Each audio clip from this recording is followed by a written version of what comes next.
Thank you Lord. दोस्तों जय मसीह, आप सभी का प्रभु यीशु मसीह के नाम में फिर एक और बार छठवें दिन बहुत बहुत स्वागत है प्रकाशित वाक्य के इस पूरे स्टडी को सुनने के लिए। दोस्तों फिर से बेहद खुश हूँ, बहुत उत्साहित हूँ आप सभी के बीच में आज का ये विशेष दिन जो कि प्रकाशित वाक्य का सबसे सेंटर चैप्टर है, जिसको कहते हैं मुख्य अध्याय, जिसके ऊपर पूरी दुनिया बात करती है, डिबेट्स करती है और कई अपने अपने थेरीज लगाते हैं और बात करते हैं।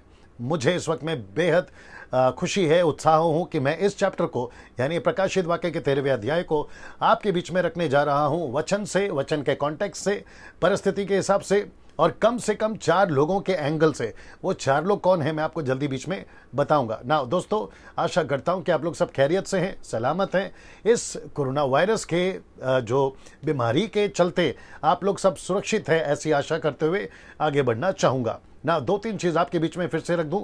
फेसबुक पर जो लोग जुड़ रहे हैं, रिक्वेस्ट है कि मुझे आप लोग जो हैं फ्रेंड रिक्वेस्ट ना भेजें, क्योंकि वो लिस्ट फुल हो चुकी है। इसलिए आप केवल पेज को लाइक करें, डैनियल राज पेज को लाइक करें। साथ ही साथ YouTube के जितने सब्सक्राइबर्स हैं, यदि आप मुझे अभी सुन रहे हैं और आपने अभी तक मेरे चैनल को सब्सक्राइब नहीं किया है तो जल्दी से कर ले। और सब्सक्राइब करने के पैसे नहीं लगते, सिर्फ एक बटन दबाना होता है या फिर क्लिक करना होता है, आइकन बेल दबाना होता है और आप जो है मेरे सब्सक्राइबर बन जाते हैं। मकसद यही है आपके बीच में जब भी प्रचार करूं YouTube के ऊपर तो उसकी नोटिफिकेशन जो है वो आपको मिलती रहे और आप लोग उसको सीख सके। याद दिला दूं सभी को जो कि मैं कहना चाहता हूं, डैनियल राज YouTube से पैसे नहीं कमाता और ना ही किसी सोशल मीडिया से पैसे कमाता है ना। दोस्तों कमेंट बॉक्स को साफ रखें और जो कमेंट्स बॉक्स पे उल्टे सीधे मैसेजेस करते, कल कुछ लोगों ने किया था, अविश्वासियों ने किया था। मैं जानता हूं कि लूसीफर को तकलीफ हो रही है, वो अपने अपने एजेंट जो है उसने कई तरीके से छोड़ रखे हैं, उसको लेकर आप लोग डिस्टर्ब नहीं होना। जो हमारी टीम है उनको ब्लॉक करने का काम कर रही है, आप लोग बिल्कुल परेशान नहीं होइएगा ना। साथ ही साथ जो यूट्यूब पे मुझे सुनते हैं या देखते हैं, सर आप लोगों से भी रिक्वेस्ट है, आप लोग भी जो है कोई चीज़ अगर आपको नहीं समझ में आती है तो आप जो है नीचे कुछ भी नहीं डालें, या फिर आपका डॉक्ट्रिन अलग है, आपका सिद्धांत अलग है, प्रकाशित वाक्य को समझने का आपका एंगल अलग है, तो वहां पे मत डालिए, वो आपकी तक ही रखिए, आपकी थ्योरी को। और मैं समझता हूं कि हम सभी जो है अपने अपने तरीके से प्रकाशित वाक्य की किताब को प्रचार कर चुके हैं, तो इसको भी आप लोग ले लीजिएगा और जैसे आपको ठीक लगता है आप उसको लेकर चल सकते हैं। कोई सवाल नहीं पूछना है कमेंट बॉक्स में, वो चाहे फेसबुक हो या यूट्यूब हो, कोई सवाल नहीं पूछना है, हम उसको एंटरटेन नहीं करेंगे। आपको सिर्फ सुनना है और आपको जो नहीं समझ में आता है, मेरा नंबर जग जाहिर है, आप कॉल कर सकते हैं अगर मैं उठाता हूं, क्योंकि मैं व्यस्त रहता हूं, लेकिन नहीं है तो आपके पास फोन से आप लोग पूछ सकते हैं ना। दोस्तों मैं जो स्टडी देता हूं मैं उसको अपने तरीके से रखता हूं। अगर किसी को नहीं समझ में आता है तो वो उठाकर, मेरे प्रचार को उठाकर वो अपनी वीडियो ना बनाए, उनसे रिक्वेस्ट है। और अगर वो बनाते हैं तो मैं समझता हूं कि मूर्खता होगी, क्योंकि आपकी वीडियोस को अगर मैं उठाकर बनाने लगूं तो मैं समझता हूं कि फिर आपको दिक्कत हो जाएगी। तो ऐसा ना तो मैं कर रहा हूं ना आप करें, तो चुपचाप से देखें, आपको जैसा ठीक लगता है आप उसको लेकर चल सकते हैं। याद रखिए परमेश्वर ने आपको जैसा प्रकाशन दिया है वो आपने रखा है, मुझे जैसा मिल रहा है वो मैंने रखा है। मेजर चीजें छोड़कर जो है हम उसको लेकर चल सकते हैं। कुछ लोग मुझे कॉल करके पूछें कि पास से डैनियल ये ऐसा है वो वैसा है, मैंने उनको यही कहा कि सबका अपना अपना होता है। जो मेजर चीज है, यीशु को बोलना है, शैतान को शैतान बोलना है, स्वर्ग को स्वर्ग बोलना है, नरक को नरक बोलना है, ये बेसिक चीजें हैं। अगर इसमें 19-20 होता है वो विषय अलग है, लेकिन बाकी जो चीजें हैं उसको इतना इंपॉर्टेंस नहीं देना है ना। दोस्तों मैं आशा करता हूं कि सब कुछ ठीक है। अगर आवाज़ ठीक से आ रही है तो नीचे टाइप करके बता दें कहाँ से देख रहे हैं, कौन से कंट्री से देख रहे हैं, वो भी नीचे टाइप करके बता दें। मैं भारत के 29 राज्य का, आप जहाँ से भी है, मुंबई से है, पूना से है, नागपुर से है, गुजरात से है, पंजाब से हैं, छत्तीसगढ़ से हैं, झारखंड से हैं, नेपाल से हैं, पड़ोसी मुल्क नेपाल से हैं, और आप बहुत सारे कलकत्ता से हैं, आप जो है बांग्लादेश से हैं, कई जगहों से मुझे देखते हैं, उन सभी का मैं स्वागत करता हूं। पड़ोसी मुल्क पाकिस्तान, आपका भी मैं धन्यवाद देता हूं कि बड़ी तादाद में लोग वहां पर भी देख रहे हैं। अफ्रीका से, यूके से, इटली से, मुझे लगता है कि यूएसए से काफ़ी जगह से लोग देखते हैं, न्यूजीलैंड, फिजी से भी कुछ लोग देखते हैं। मैं परमेश्वर का उनके लिए भी धन्यवाद देता हूं। और वो सभी लोग जो जहां जहां से देख रहे हैं, आप सभी का बहुत बहुत धन्यवाद ना। दोस्तों ये टॉपिक सिर्फ आज एक ही चैप्टर चलेगा और वहां है प्रकाशित वाक्य 13वां अध्याय ना। इसके आगे 14वां अध्याय जो है कल शुरू करेंगे, लेकिन आज सिर्फ एक ही चैप्टर पे बात होगा, क्योंकि ये चैप्टर बहुत बड़ा है। जी दोस्तों, ये चैप्टर, मुझे आवाज सुनाओ मेरा, ये चैप्टर बहुत बड़ा है और मैं समझता हूं कि इसमें, जी फिनिश ना, ये जो चैप्टर है दोस्तों बहुत बड़ा है और मैं समझता हूं कि इसमें इतना मसाला है जिसको हमें समझना बहुत ज़रूरी है। तो एक एक चीज़ हम समझेंगे और यहाँ से अभी मैं स्टार्ट करने जा रहा हूँ। आप लोग सब तैयार हैं तो मैं आगे बढ़ता हूँ। मुझे लगता है कि 500 का आंकड़ा क्रॉस हो चुका है। जी 550 लोग अभी जुड़ गए हैं, उन सभी को मैं धन्यवाद देता हूँ।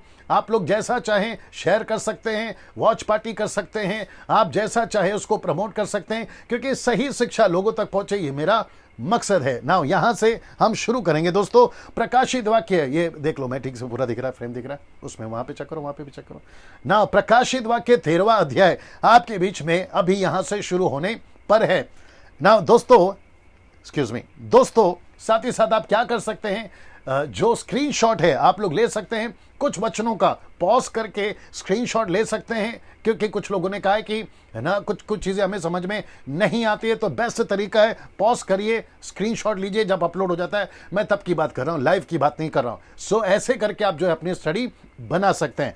प्रकाशित वाक्य 13वां अध्याय अब यहां से शुरू हो रहा है ना। सबसे पहले ये वचन को मैं चाहूंगा कि सलोमी आप सबके लिए पढ़े। आप लोग सोच रहे होंगे कि पास्टर डैनियल पहले 13वें अध्याय में आपने 1 कुरिन्थियों 10 का 1 से 12 तक क्यों रख दिया। आइए देखते हैं क्या बताता है पौलुस। जी जी। हे भाइयों, मैं नहीं चाहता कि तुम इस बात से अनजान रहो कि हमारे सब बाप दादे बादल के नीचे थे और सबके सब समुद्र के बीच से पार हो गए, और सब ने बादल में और समुद्र में मूसा का बपतिस्मा लिया, और सब ने एक ही आत्मिक भोजन किया, और सब ने एक ही आत्मिक जल पिया, क्योंकि वे उस आत्मिक चट्टान से पीते थे जो उनके साथ साथ चलती थी, और वह चट्टान मसीह था। परंतु परमेश्वर उनमें से बहुतों से प्रसन्न न हुआ, इसलिए वे जंगल में ढेर हो गए। ये बातें हमारे लिए दृष्टांत ठहरी कि जैसे उन्होंने लालच किया वैसे हम बुरी वस्तुओं का लालच न करें, और न तुम मूर्ति पूजक बनो जैसे कि उनमें से कितने बन गए थे। जैसा लिखा है, लोग खाने पीने बैठे और खेलने कूदने उठे। और न हम व्यभिचार करें जैसा उनमें से कितनों ने किया, और एक दिन में 23,000 मर गए। और न हम प्रभु को परखे जैसा उनमें से कितनों ने किया, और सांपों के द्वारा नष्ट किए गए। और न तुम कुड़कुड़ाओ जिस रीति से उनमें से कितने कुड़कुड़ाए और नष्ट करने वाले के द्वारा नष्ट किए गए। परंतु ये सब बातें जो उन पर पड़ी दुष्टान की रीति पर थी, और वे हमारी चेतावनी के लिए जो जगत के अंतिम समय में रहते हैं लिखी गई है। इसलिए जो समझता है मैं स्थिर हूँ, वह चौकस रहे कि कहीं गिर न पड़े। ओके ना दोस्तों, आप लोग सोच रहे होंगे कि पास्टर डैनियल प्रकाशित वाक्य के स्टडी में आपने 1 कुरिन्थियों का 10वां अध्याय 1 से 12 तक को क्यों रख दिया। ये वचन में आपने अगर गौर किया होगा, जब लड़की पढ़ रही थी तो पौलुस कह रहा है कि चेतावनी के रूप में है, सबक के रूप में है, दृष्टांत के रूप में है। इसका मतलब है कि ये 13वां अध्याय जो आपके बीच में मैं अभी सिखाने पर हूं, आपको इसे सीखना है, आपको सबक सीखना है। आप जो घटनाएं अभी देखोगे वो आपके भविष्य में घटेगी, लेकिन उस वक्त में कलीसिया नहीं होगी, मैं वो भी रखूंगा आपके बीच में। लेकिन उससे जो घटना घटने पर है, जिसको कम से कम 4 लोगों ने अपने अपने एंगल से रखा, मैं बताऊंगा, उससे आपको सीखना है। इसलिए जाकर मैंने ये वचन रखा है, जो कि पूरा 13वां अध्याय हम सब के लिए एक चेतावनी के रूप में है। प्रकाशित वाक्य 13वां अध्याय एक चेतावनी के रूप में लेना है। मैं वापस कहता हूं, इसके जितनी भी घटनाएं हैं, कलीसिया, सच्ची कलीसिया, पवित्र लोग, सच्ची कलीसिया, यीशु के ट्रू फॉलोवर्स इस वक्त में 13वें अध्याय पे नहीं रहेंगे। जी दोस्तों, नहीं रहेंगे। अब किसी का कॉन्सेप्ट है कि रहेंगे, मैं कहता हूं नहीं रहेंगे, तो जो कहता है रहेंगे उन तक छोड़ देते हैं। मैं कहता हूं नहीं रहेंगे, मेरे तक छोड़ दीजिए। जब घटना घटेगी तब आपको खुद ही पता चल जाएगा, दूध का दूध और पानी का पानी। लेकिन फिलहाल आपको यह सीखना है कि जैसा कहता है कि इजरायलियों के लिए एक सबक था, 40 साल 6 लाख लोग कैसे नाश हो गए, जंगल में ढेर हो गए, उन्होंने क्या क्या किया, परीक्षाएं की, मूर्ति पूजा की, गलत काम किया, व्यभिचार करा, ये सब उनके लिए एक सबक था, पौलुस कहता है। तो आपका 13वां अध्याय भी आप सभी जब पढ़ते हैं और अभी जब स्टडी लोगे, ये आपके लिए एक सबक है, ये आपके लिए चेतावनी के रूप में। जैसे मैंने कहा, याद रखिए, कलीसिया यहां नहीं है। 13वें अध्याय में कलीसिया पृथ्वी पर नहीं दिखती। जी दोस्तों, वो कलीसिया जो अभी है, वो कलीसिया जो अभी परमेश्वर का काम कर रही है, वो कलीसिया जो यीशु के पीछे चल रही है, वो कलीसिया जो सुसमाचार छेला बनाना, कलीसियाओं की स्थापना करना, जातियों में जाना, मिशनरीज को भेजना, ऐसी कलीसिया यहां पर नहीं है। ये बात आपके बीच में समझना बहुत जरूरी है ना। प्रकाशित वाक्य 13वां अध्याय 3 लोगों के बारे में है। मैं रिपीट करता हूं कि प्रकाशित वाक्य 13वां अध्याय 3 लोगों के बारे में। नंबर 1 सैटन, दूसरा है एंटी क्राइस्ट और तीसरा है फॉल्स प्रॉफिट। ये तीनों के बारे में प्रकाशित वाक्य 13वां अध्याय है ना। इसको कम से कम 3 लोगों ने अपने जीवन काल में बार बार रिपीट किया। देख लो, सब ठीक दिख रहा है। मैं रिपीट करता हूं कि ये तीनों कौन है, मैं बता देता हूं। आप लोग खैर समझ भी होंगे, गए होंगे। ये तीनों अपने अपने जीवन काल में जब सेविकाई करते थे तो इसने एंटी क्राइस्ट की चर्चा की है, इन तीनों ने। और उस वक्त में जो कलीसिया इनके टाइम पे चलती थी या जो लोग इनके टाइम पे होते थे, उन सभी के बीच में जो कई सब्जेक्ट पे ये बात करते थे, उसमें एक सब्जेक्ट था एंटी क्राइस्ट।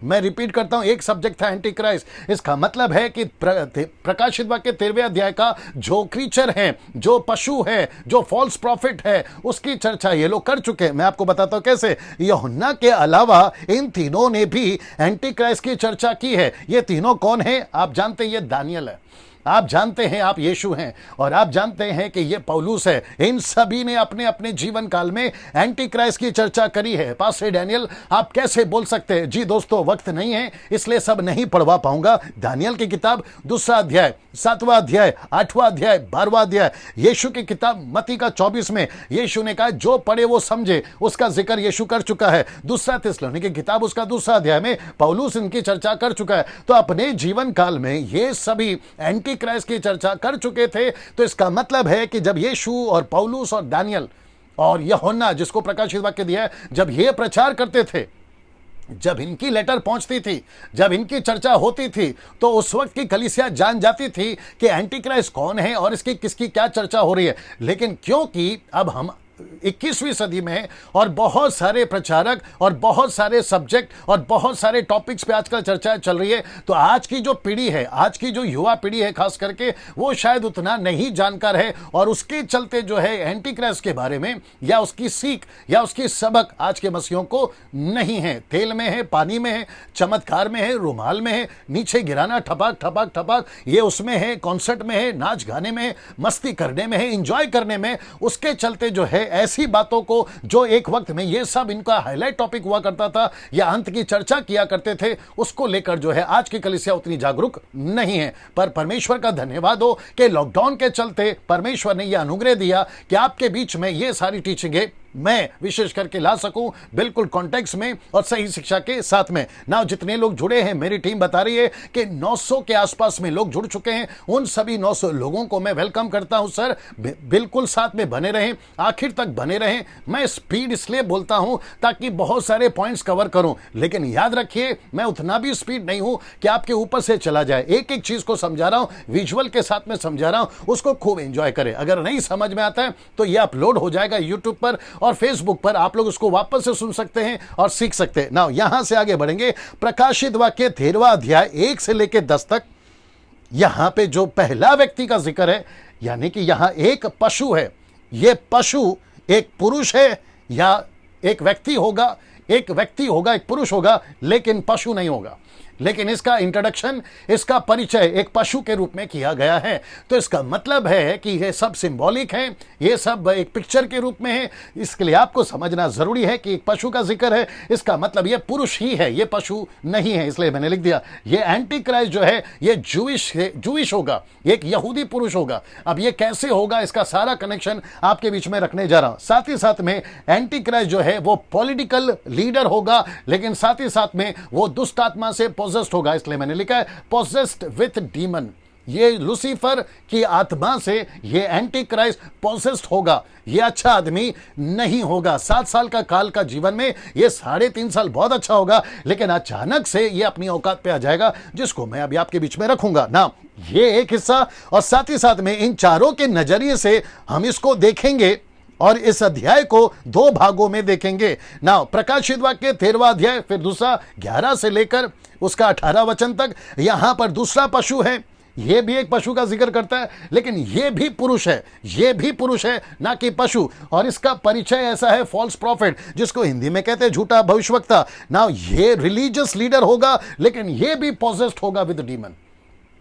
तो इसका मतलब है जी, इसका मतलब है कि दो तरह के पशु हैं, और दो तरह के पशु का दो अलग अलग हिस्सा है। मैं वापस आपके बीच में रखता हूं 13वां अध्याय का 1 से 10 तक में एक पशु है, 13वां अध्याय 10-11 से लेकर 18वें वचन तक में दूसरा पशु है। तो इसका मतलब है, एक है पॉलिटिकल लीडर एंटी क्राइस्ट, और दूसरा है रिलीजियस लीडर यानी कि झूठा भविष्यवक्ता, फॉल्स प्रॉफिट। दोनों के दोनों डीमन पॉसेस है, यानी कि दुष्ट आत्मा से ग्रस्त है, शैतान की आत्मा से ग्रस्त है, और ये शैतान की ओर से होगा। ना दोस्तों, आइए बात करते हैं पहले प्रकाशित वाक्य 13वां अध्याय 1 से लेकर 10 तक में। एक एक करके आपके बीच में रखूंगा, और कम से कम 1000 लोग अभी जुड़ चुके हैं। आपका वापस स्वागत करता हूं। शेयर करते जाइए, आपको जैसी प्रतिक्रिया देनी है कमेंट्स बॉक्स में देते जाइए। थंब है, सिंबल है, आप प्रेज द लॉर्ड, हालेलुया, आमीन जैसा टाइप करना चाहें आप कर सकते हैं। याद रखो, अगर कोई उल्टा सीधा कमेंट्स करता है उसको रिप्लाई नहीं देना है, आपको सिर्फ स्टडी पे फोकस करना है। और हमारी जो टीम है, जो लोग उल्टा सीधा कमेंट्स करते हैं, अगर वो अभी सुन रहे हैं, आपको सीधा रिमूव या ब्लॉक किया जाएगा, आप उसका ख्याल रखिएगा। तो इससे बेहतर है आप ऐसा कुछ ना करें, चुपचाप देखें। हो सकता है कि आज आपको कुछ चीजें समझ में नहीं आ रही, भविष्य में आपको हर चीजें समझ में आ जाएगी। प्रकाशित वाक्य उसका 13वां अध्याय वचन 1, मैं चाहता हूं कि सलोमी आप जल्दी से उसको पढ़ें। प्रकाशित वाक्य 13वां अध्याय वचन है, the book of Revelation chapter, बोल दो इंग्लिश में भी बोल दो। The book of Revelation chapter 13 verse 1। तब मैंने एक पशु को समुद्र में से निकलते हुए देखा, जिसके 10 सींग और 7 सिर थे। उसके सींगों पर 10 राजमुकुट और उसके सिरों पर परमेश्वर की निंदा के नाम लिखे हुए थे। तब मैंने एक पशु को समुद्र में से निकलते हुए देखा, जिसके 10 सींग और 7 सिर थे।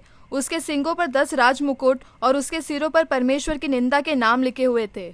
ओके ना दोस्तों, जैसे आपने अभी सुना कि यहां पर सबसे पहला प्रकाशित वाक्य 13 का 1 में पढ़ा, the book of Revelation chapter 13 verse 1, लिखा है कि एक पशु को समंदर में से निकलते देखा, जिसके 10 सींग और 7 सिर थे। उसके सींगों पर 10 राजमुकुट था, उसके सिरों पर परमेश्वर की निंदा के नाम लिखे हुए थे। ये एक एक करके आपके बीच में रखने जा रहा हूं, आइए देखते हैं। तो सबसे पहले लिखा है कि मैंने एक पशु को समंदर में से निकलते देखा। तो यह समंदर किसको रिप्रेजेंट करता है, इसका मतलब क्या है, इसका खुलासा क्या है? यशायाह की किताब, आर यू रेडी? यशायाह की किताब उसका 17वां अध्याय और वचन 12।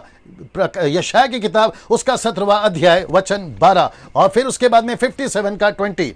You have to be ready, okay? The book of Isaiah, English में बोल के फिर पढ़ो जी। The book of Isaiah 17:12। जी। हाय हाय, देश देश के बहुत से लोगों का कैसा नाद हो रहा है। वे समुद्र की लहरों के, यह नाद है ट्रांसलेशन। वे समुद्र की लहरों के समान गरजते हैं। राज्य राज्य के लोगों का कैसा गर्जन हो रहा है। वे प्रचंड धारा के समान नाद करते हैं।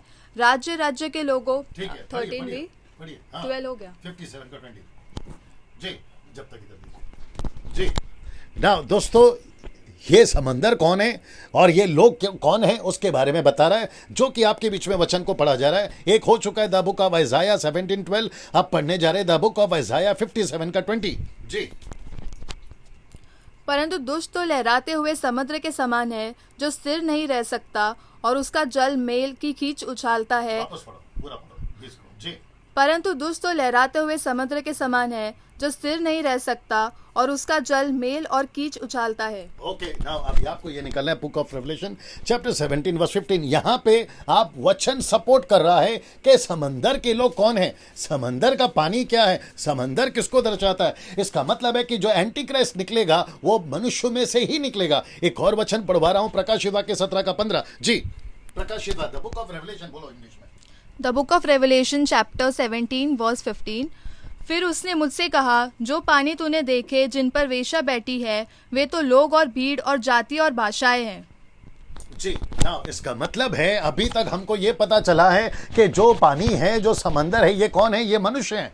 इसका मतलब है एंटी क्राइस्ट कहां से निकलेगा, मनुष्यों में से निकलेगा। ये बात अभी यहां पर साबित हो गई कि वचन साबित करता है कि ये मनुष्य है और बुरा मनुष्य है। और साथ ही साथ प्रकाशित वाक्य 13 का 18 तो कंफर्म करता है कि वो मनुष्य का अंक है। तो उसको मैंने नहीं रखा है क्योंकि वो मैं आपको बाद में बताऊंगा। ना दूसरा पॉइंट है, जिसके 10 सींग और 7 सिर हैं, ये बताता है 10 राज्य को, ये बताता है 7 राष्ट्र को। कहां लिखा है? दानियल की पुस्तक उसका 7 का 24 में। यह आपके लिए रखा है, मैं पढ़ देता हूं। और उन 10 सिंहों का अर्थ है कि उस राज्य में से 10 राजा उठेंगे, उनके बाद उन पहलों से भी भिन्न एक और राजा उठेगा जो 3 राजाओं को गिरा देगा। तो ये जो 10 राज्य, 7 राष्ट्र, ये रिप्रेजेंट करता है नेशंस को, राजाओं को, किंग्स को, नेशंस को रिप्रेजेंट करता है। नाउ ये सारे वो नाम है जैसे आपके बीच में मैं रख रहा हूं ना। मैं चाहता हूं कि आपको ये भी बताऊं, इन सब को मैं एंटी क्राइस्ट नहीं बोल रहा हूं, मैं इन सब को एंटी क्राइस्ट नहीं बोल रहा हूं, लेकिन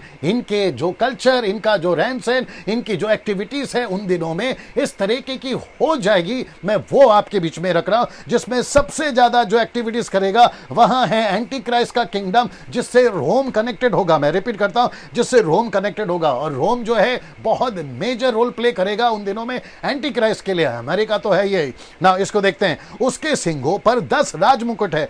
यह बताता है कि वो सब पर राज्य करेगा, जिसको कहते हैं 1 गवर्नमेंट एंड 1 रिलीजन। मैं रिपीट करता हूं, 1 गवर्नमेंट एंड 1 रिलीजन। इसका मतलब है कि एंटी क्राइस्ट को मुकुट दिया गया है, शैतान को मुकुट दिया गया है, फॉल्स प्रॉफिट को मुकुट दिया गया है। यह बताता है कि वो राज करेंगे ना। यह बात साबित हो गई। उसके सिरों पर परमेश्वर के निंदा के नाम लिखें। अब यह कौन सा नाम है यह हम तभी जान पाएंगे, क्योंकि कलीसिया तो नहीं रहेगी, लेकिन जो पृथ्वी पे रहेंगे वो जान पाएंगे कि निंदा के नाम क्या लिखे। यह परमेश्वर और उसके लोगों से नफरत करेंगे, यह बात कंफर्म है। जी दोस्तों, वापस कहता हूं, ये परमेश्वर के लोगों से नफरत करेंगे, परमेश्वर के नाम से नफरत करेंगे, परमेश्वर के लोगों से नफरत करेंगे। और ये किस लेवल तक नफरत करेंगे वो भी आपके बीच में मैं रखूंगा ना। इसको देखते हैं, प्रकाशित वाक्य 13 का 2 लिखा है कि जो पशु मैंने देखा वे चीते की नाई था, उसके पांव भालू के से, मुंह सिंह का सा था। उस अजगर ने अपनी सामर्थ और अपना सिंहासन, उस बड़ा अधिकार उसे दे दिया था। इसका मतलब है चीते की नाव पांव भालू के समान, मुंह उसी के समान, और अजगर, ये देखिए अजगर ने अपना सारा अधिकार उसको दे दिया। तो यहां पर टोटल 4 हैं। एक है चीता, दूसरा है भालू, तीसरा है सिंह और चौथा है अजगर। ये अजगर को ड्रैगन भी कहा गया है, मैं आपको बता चुका हूं, ठीक है ना। सो यहां पे ये चारों आपको दिखाई देते हैं। मेरे साथ में बने रहे, एक एक खुलासा करने जा रहा हूं। पहला ये चित्र देख लीजिए। जी, लाइट की आवश्यकता है, देख लो क्या करना है। ये चित्र को देख लीजिए जी दोस्तों, यहां पे आपको वो सब दिख जाएगा। तो चीता दिख रहा है, आपको भालू दिख रहा है, और साथ ही साथ आपको सिंह का मुंह दिख रहा है, और यहां पे आपको ड्रैगन दिख रहा है, यानी कि लूसीफर। ये सभी आपके प्रकाशित वाक्य 13वें अध्याय में इसका जिक्र है। लेकिन ये मैं आपको अभी बता चुका हूं, ये सब क्या है, जो कि अभी वापस बताऊंगा। आइए देखते हैं ये सब क्या है ना। इसको भी देख लीजिए, थोड़ा सा पिक्चर और क्लियर हो गया ना। कितने लोग जुड़े हैं, ये यही आंकड़ा रहा है, 1100 प्लस। ठीक है ना। बड़े ध्यान से सुनते जाइएगा। जितने लोग देख रहे हैं, मैं रिक्वेस्ट करता हूं, आप एक बार जब जुड़ जाते हो तो वापस नहीं जाना। बहुत अद्भुत चीज है, आपके जीवन काल के लिए बहुत जरूरी है, सीखने के लिए, विश्वासी हो या अविश्वासी हो। ये सारा चित्र देख लीजिएगा, ये सब सिंबॉलिक है। मैं रिपीट करता हूं, ये सब सिंबॉलिक है, आपको समझना बहुत जरूरी है। यह सब चिन्ह के रूप में ना। साथ ही साथ इसको देखिए, वह चीते की नाई था। यह शब्द देख लीजिए, वह चीते की नाई था, उसके पांव भालू के से और मुंह सिंह का सा था। और अजगर, ये चारों प्राणी आपको यहां पर दिखाई दे रहे हैं, जो कि सिंबॉलिक के रूप में अपोक्लिप्टिक का, ये जी अपोक्लिप्टिक बताता है, एक इंग्लिश वर्ड है, ये उसका मतलब है चिन्ह या फिर दृश्य के रूप में ना। अब इसी को बड़े ध्यान से देखना, मैंने पहले क्या कहा था, इसको 4 लोगों के एंगल से देखेंगे, यूहन्ना, दानियल, यीशु, पौलुस। तो इसी को दानियल कैसे दिखाता है, the book of Daniel chapter 7 verse 3 to 7 कैसा देखा था, आइए समझते हैं। Are you ready with the scripture? Okay, यहीं पर आपको पढ़ना, आइए पढ़िए जी। यहां सब कुछ रखा है, आपको बड़े ध्यान से सुनना है। चलो अभी पढ़िए। तब समुद्र में से 4 बड़े बड़े जंतु जो एक दूसरे से भिन्न थे निकल आए। पहला जंतु सिंह के समान था और उसके पंख उकाब के से थे, और मेरे देखते देखते उसके पंखों के पर नोचे गए, और वह भूमि पर से उठाकर मनुष्य की नाई पाँवों के बल खड़ा किया गया, और उसको मनुष्य का हृदय दिया गया। फिर मैंने एक और जंतु देखा जो रीछ के समान था और एक पांजर के बल उठा हुआ था, और उसके मुंह में दांतों के बीच 3 पसूली थी और लोग उससे कह रहे थे, उठकर बहुत मांस खा। उसके बाद मैंने दृष्टि की और देखा कि चीते के समान एक और जंतु है, जिसकी पीठ पर पक्षी के से 4 पंख है और उस जंतु के 4 सिर थे और उसको अधिकार दिया गया। फिर उसके बाद मैंने स्वप्न में दृष्टि की और देखा एक मिनट और देखा कि एक चौथा जंतु है जो भयंकर और डरावना और बहुत सामर्थी है और उसके बड़े बड़े लोहे के दांत है। वह सब कुछ खा डालता है और चूर चूर करता है, और जो बच जाता है उसे पैरों से रौंदता है, और वह सब पहले जंतु के भिन्न है और उसके 10 सिंग है। ओके ना दोस्तों, आपको अभी पता चल गया होगा ये डैनियल का दृष्टिकोण है, ये उसके नजरिए से उसने देखा है और उसी बात को ये वह यहाँ पर जो है वर्णन करता है ना। यहाँ पर सी का जिक्र है, रिछ का जिक्र है, चीते का जिक्र है और भयंकर जंतु, भयंकर पशु जो कि बहुत डरावना है, उसका भी जिक्र हो गया। और इसी को आपने अभी देखा यहाँ पर, ये जो चित्र आपने देखा ये यूहन्ना के दृष्टिकोण से, और आपने जो अभी ये देखा ये हो गया डैनियल की दृष्टिकोण से। अब वापस से आपको दिखा देता हूं, जंतु है सिंह के समान, पहला जंतु सिंह के समान, दूसरा रिछ के समान, तीसरा चीते के समान, चौथा जंतु है जो भयंकर और डरावना है। ये रोम को प्रेजेंट करता है, एंटी क्राइस्ट के राज्य को प्रेजेंट करता है, जो रोम से मिलकर जो है कार्य करेगा। मैं आपके बीच में इसको रखूंगा ना, इसको देखते हैं, ये सब आप देख लीजिएगा।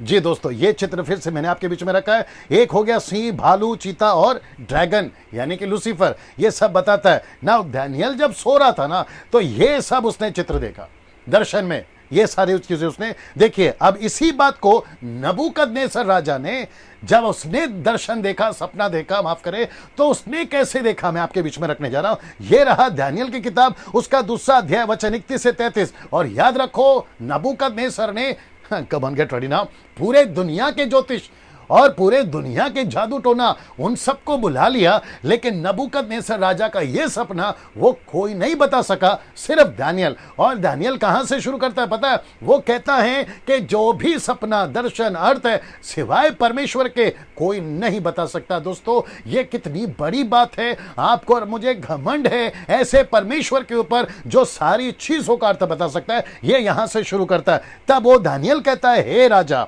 जब तू देख रहा था तब एक बड़ी मूर्ति देख पड़ी। वह मूर्ति जो तेरे सामने खड़ी थी सो लंबी चौड़ी थी, उसकी चमक अनुपम थी, उसकी चमक बड़ी रोशनीदार थी। अब देखिए, उसका रूप भयंकर था, यह शब्द रखना, उसका रूप भयंकर था। उस मूर्ति का सिर तो चोखे सोने का था, उसकी छाती पर और भुजाएं चांदी की थी। फिर कहता है उसका पेट जांग पीतल का था। फिर कहता है उसकी टांगे लोहे की थी। तो एक हुआ सोना, दूसरा हुआ चांदी, तीसरा हुआ पीतल और चौथा हुआ लोहा। ये सभी क्या दर्शाता है? ये राज्य को दर्शाता है। 4 प्रकार के राज्य को दर्शाता है, किंगडम को बताता है। मैं आपके बीच में रखूंगा। और उसके पांव कुछ तो लोहे के और कुछ मिट्टी के थे, जो कि दर्शाता है कि राज्य कभी बड़ा स्ट्रांग हो जाएगा और राज्य कभी बहुत कमजोर हो जाएगा। ये उसको दर्शाता है। अभी आपके सामने चित्र आ रहा है, ये रहा वो चित्र। जी दोस्तों, ये रहा वो चित्र। तो सोना है, चांदी है, ब्रास यानी पीतल है और लोहा है, और ये नीचे रहा लोहर कीचड़ मिक्स। तो ऐसा दृश्य बताता है। तो आपको क्या लगता है ये क्या होगा? ऑफ कोर्स ये वही होगा। ये देखिए, ये वही है जो यहां पे 4 क्रीचर्स हैं, जो कि बताता है ना। अब ये सब क्या है? ये दानियल की किताब 7वां अध्याय वचन 17। ये उन 4 बड़े बड़े जंतुओं का अर्थ है, 4 राज्य जो पृथ्वी पर उदय होंगे। एक है बेबीलोन, दूसरा है पेरेसिया, तीसरा है ग्रीस और चौथा है रोम। मैं आपको बताते आ रहा हूं। तो इसका मतलब है ये सारे जो नेशंस, 4 राज्य, ये उसको रिप्रेजेंट करता है, ये इसको रिप्रेजेंट करता है। मैंने आपको पहले दिन कहा था कि परमेश्वर जो है दृष्टांतों के रूप में बात करता है, चिन्हों के रूप में बात करता है, सिंबॉलिक तरीके से बात करता है। और परमेश्वर जो है, जो बीज बोने का उदाहरण था, सारी चीजें एक सिंबॉलिक के रूप में बात करता है। तो इनको भी परमेश्वर ने ये अंत के दिनों में ऐसे ही बात करी है। राज्य का नाम नहीं लिया है, नेशंस का नाम नहीं लिया है, लेकिन उसके कैरेक्टर्स यहां पे रखे हैं। ये आपको समझना बहुत जरूरी है। तो यहां पर अभी तक ये क्लियर हो गया कि ये 4 जंतु कौन है ना। प्रकाशित वाक्य 13:3 आते हैं उसके ऊपर भी। अभी तक सिर्फ आधे घंटे हो गए दोस्तों। याद रखो, तीसरे अध्याय 3 वचन पर है, ऐसे 18 तक जाना है। मेरे साथ बने रहे। लिखता है, मैंने उसके सिरों में से एक पर ऐसा भारी घाव लगा देखा मानो वह मरने पर है। यह एंटी क्राइस्ट के सिर पर एक घाव है। अब इसको दो थैरी है, मैं बाद में बताऊंगा, इसको याद रखिएगा, दो थैरी है इसके ऊपर। इसके सिर पर घाव है, मानो मर रहा है, फिर उसका प्राण घातक घाव अच्छा हो गया। सारी पृथ्वी के लोग उस पशु के पीछे अचंबा करते हुए चले। प्रकाशित वाक्य 13 का 14-15 में उसका जिक्र है, जो कि मैं आपके बीच में अभी रखूंगा ना। दोस्तों ये क्या है? सबसे पहला मानो वह मरने पर है। इसकी दो थियरी है, मैंने आपको अभी बताया। सबसे पहला कहते हैं, कोई लोग कहते हैं एक राष्ट्र है, जैसे मैंने आपको 4 राज्य बताया, ये 4 राज्य हैं जो कि एक मर जाएगा, मतलब खत्म हो जाएगा, मतलब हार जाएगा, या पूरी तरह से नस्तोन्नबूत हो जाएगा, या खत्म हो जाएगा। लेकिन अचानक से वो फिर से खड़ा हो जाएगा, या फिर से वो तैयार हो जाएगा। उसकी जो इंफ्रास्ट्रक्चर्स है, उसका इकोनॉमी है, उसकी जो पॉपुलेशन है, वो वापस से तैयार हो जाएगी। एक थ्योरी है। लेकिन दूसरी थ्योरी क्या है, मैं आपके बीच में रखने जा रहा हूं, और जिसको फॉल्स प्रॉफिट जो है वो उसको ठीक करेगा ना। दूसरी थ्योरी, एंटी क्राइस्ट सच में मर जाएगा। मैं रिपीट करता हूं कि एंटी क्राइस्ट सच में मर जाएगा, और वो जैसे मरेगा उसकी कनेक्शन कहां कर रहा हूं वो भी देखिए। वो जैसे मरेगा, इसका मतलब है यीशु की नकल। यीशु की नकल, जैसा यीशु मरा था ना, क्योंकि लूसीफर अपने आप को परमेश्वर से हर बार इमिटेट, नकल करता हुआ पाया गया। ये भी 3 है, पिता पुत्र पवित्र आत्मा, antichrist, Lucifer, false prophet, ये भी 3 है। तो जैसे यीशु मरा तो एंटी क्राइस्ट कहता है मैं भी मरूंगा, और जो है लोगों से सिंपैथी, और पूरा नेशन मेरी तरफ करेगा और मुझे जो आराधना करेगा, ये उसका कॉन्सेप्ट है। तो वाकई में दूसरा थ्योरी के साथ में मैं 90% जाऊंगा, जो कि बताता है कि एंटी क्राइस्ट वाकई में मर गया। मैं वचन भी रख रहा हूं आपके सामने ना। तो ये मरेगा, फॉल्स प्रॉफिट उसको जिंदा करेगा।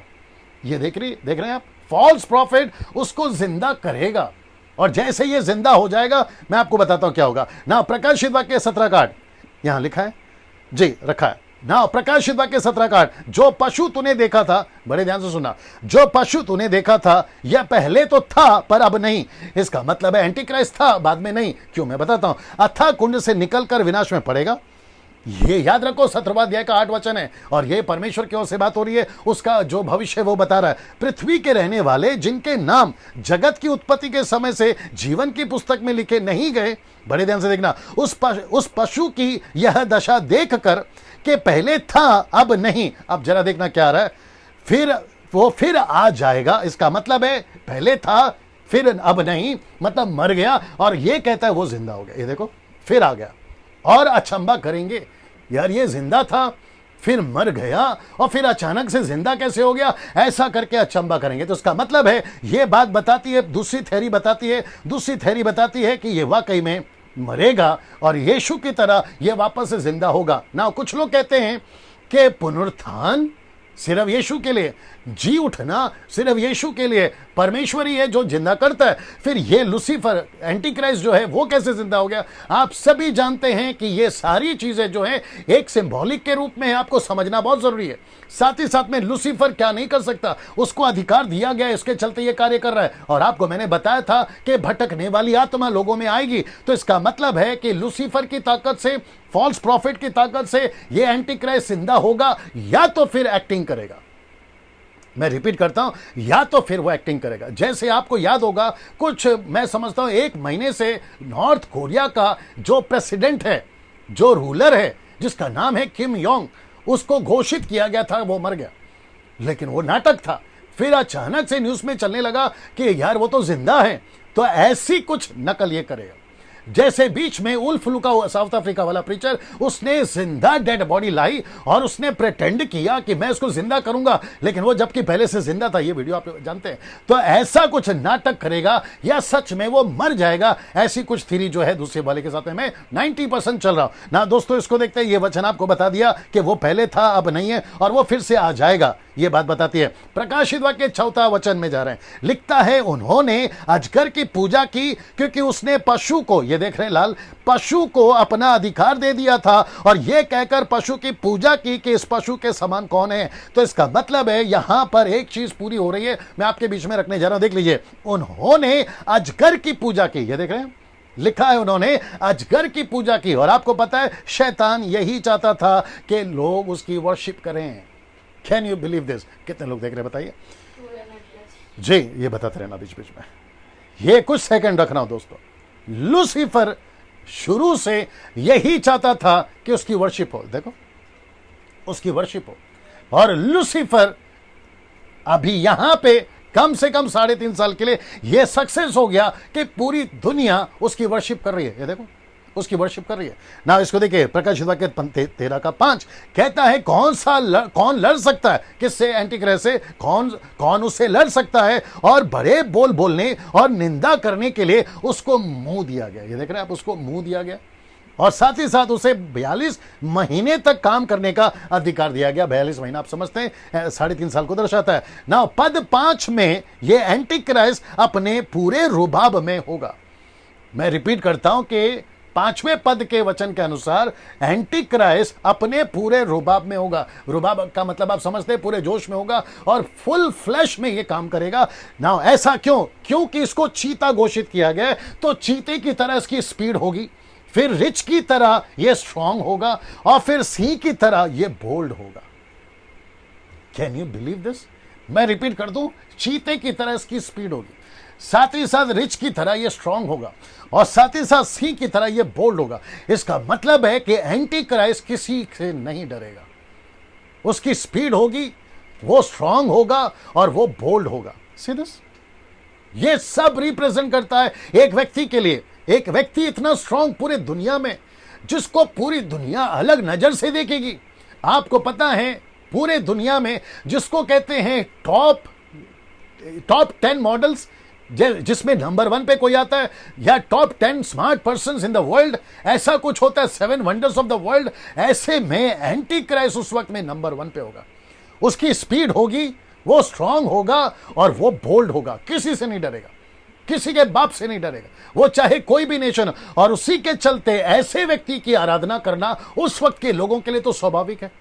आप कनेक्ट कर रहे हैं, मेरे को देख रहे हैं आप कैसे मैं बता रहा हूं? इसका मतलब है कि दोस्तों, मैं वापस कहता हूं, जो मैंने शुरू किया था, यह 13वां अध्याय एक सीख है, यह 13वां अध्याय एक चेतावनी है, यह 13वां अध्याय एक सबक है। अगर हम अभी नहीं सुधरे तो हम इसके शिकार जरूर हो जाएंगे। मैं वो आपके बीच में रख रहा हूं ना। इसको देखिए, प्रकाशित वाक्य 13:6 और उसने परमेश्वर की निंदा करने के लिए मुंह खोला, उसके नाम और उसके तंबू अर्थात स्वर्ग के रहने वालों की निंदा की। तो इसने परमेश्वर के लोगों की निंदा की, इसने परमेश्वर की जो आराधना करते उसकी निंदा की। उस वक्त की बात कर रहा हूं। और ऐसा करने के लिए इसने अपना मुंह खोला ना। इसको देखिए, पद 4 के अनुसार जी पद 4 के अनुसार अब उनका परमेश्वर शैतान है, जो मैं आपको बता चुका हूं कि पद 4 में उसने कहा कि मेरी आराधना करो। तो पद 4 के अनुसार दोस्तों, पद 4 के अनुसार शैतान उसका परमेश्वर है। किसका? उन दिनों का, लोगों का। तो स्वर्ग के परमेश्वर की निंदा तो करेंगे ही। आप नहीं समझे, वापस समझा देता हूं। लिखा है, परमेश्वर की निंदा करने के लिए मुंह खोला, उसके नाम और उसके स्तंभू अर्थात स्वर्ग के रहने वाले परमेश्वर की निंदा की। इसका मतलब है कि उन दिनों में लोगों को पता चल जाएगा कि जो ऊपर बैठा परमेश्वर है वो परमेश्वर नहीं है, जो यीशु है वो परमेश्वर नहीं है, यीशु जो है वो एंटी क्राइस्ट है, और जो परमेश्वर है वो ये शैतान है, यानी कि इब्लिस है। तो वो उसकी आराधना करेंगे पद 4 के अनुसार। तो इसका मतलब है कि लूसीफर पूरी दुनिया को डिक्लेयर कर चुका होगा कि परमेश्वर अब लूसीफर है। Can you believe this? और आप धीरे धीरे अब वहां बढ़ रहे हैं जहां लूसीफर अपना तांडव मचाएगा। आइए मैं आपको बताता हूं, प्रकाशित वाक्य 13:7 उसे यह अधिकार दिया गया कि पवित्र लोगों से लड़े, उन पर जय पाए और उसे हर कुल, ना ये गजब का है, लिखा है कि हर कुल, लोग, भाषा, जाति पर अधिकार हो। आप नहीं समझे शायद। हिंदू तुम सुनो, मुस्लिम्स तुम सुनो, बुद्धिस्ट पारसी तुम सुनो, यहूदियों तुम सुनो, और दुनिया के जितने भी रिलीजियस है, भारत में तो 7 हैं, इसके अलावा जो बाकी रिलीजन्स है, उन सभी को कहना चाहता हूं कि लूसीफर जब अपनी पूजा करवा रहा होगा खुद परमेश्वर बैठकर, तो लिखा है कि हर कुल, लोग, भाषा, जाति, उसके ऊपर वो परमेश्वर बन जाएगा। मैं कुछ वचन और रखूंगा इससे रिलेटेड। तो इसका मतलब है कि दुनिया के जितने भी रिलीजियस हैं, मैंने इसलिए लिखा ना, 1 गवर्नमेंट एंड 1 रिलीजन। इसका मतलब है कि दुनिया के जितने भी रिलीजियस हैं वो सब इसको मानने लगेंगे। एक ऐसी थ्योरी क्लियर हो जाएगी कि आजकल क्या चल रहा है, हिंदू, मुस्लिम, सिख, ईसाई आपस में है भाई भाई, लेकिन उन दिन ऐसा नहीं चलेगा। वहां पे सबका कॉन्सेप्ट क्लियर हो जाएगा। ना हिंदू है, ना मुस्लिम है, ना सिख है, ना ईसाई है, ना यीशु है, ना अलाना फलाना। वो कहेंगे सिर्फ एक ही है, और वहां है एंटी क्राइस्ट, वहां है लूसीफर, और वहां है शैतान, उसकी पूजा करो। ये वचन बताता है ना। इसको देखिए, जो कि मैंने लिखा है 1 रिलीजन दिखाता है, कुल, लोग, भाषा और जाति, और इसके चलते ये पूरा अधिकार उनको दिया गया। वन रिलीजन ऐसा डिक्लेयर हो जाएगा। मैं रिपीट करता हूं, मेरे साथ में बने रहे, मेरे साथ में बने रहे। अद्भुत चीजें आपके बीच में रखने जा रहा हूं। मैं वापस कहता हूं, वन रिलीजन हो जाएगा, न्यूज पे चलेगा ये।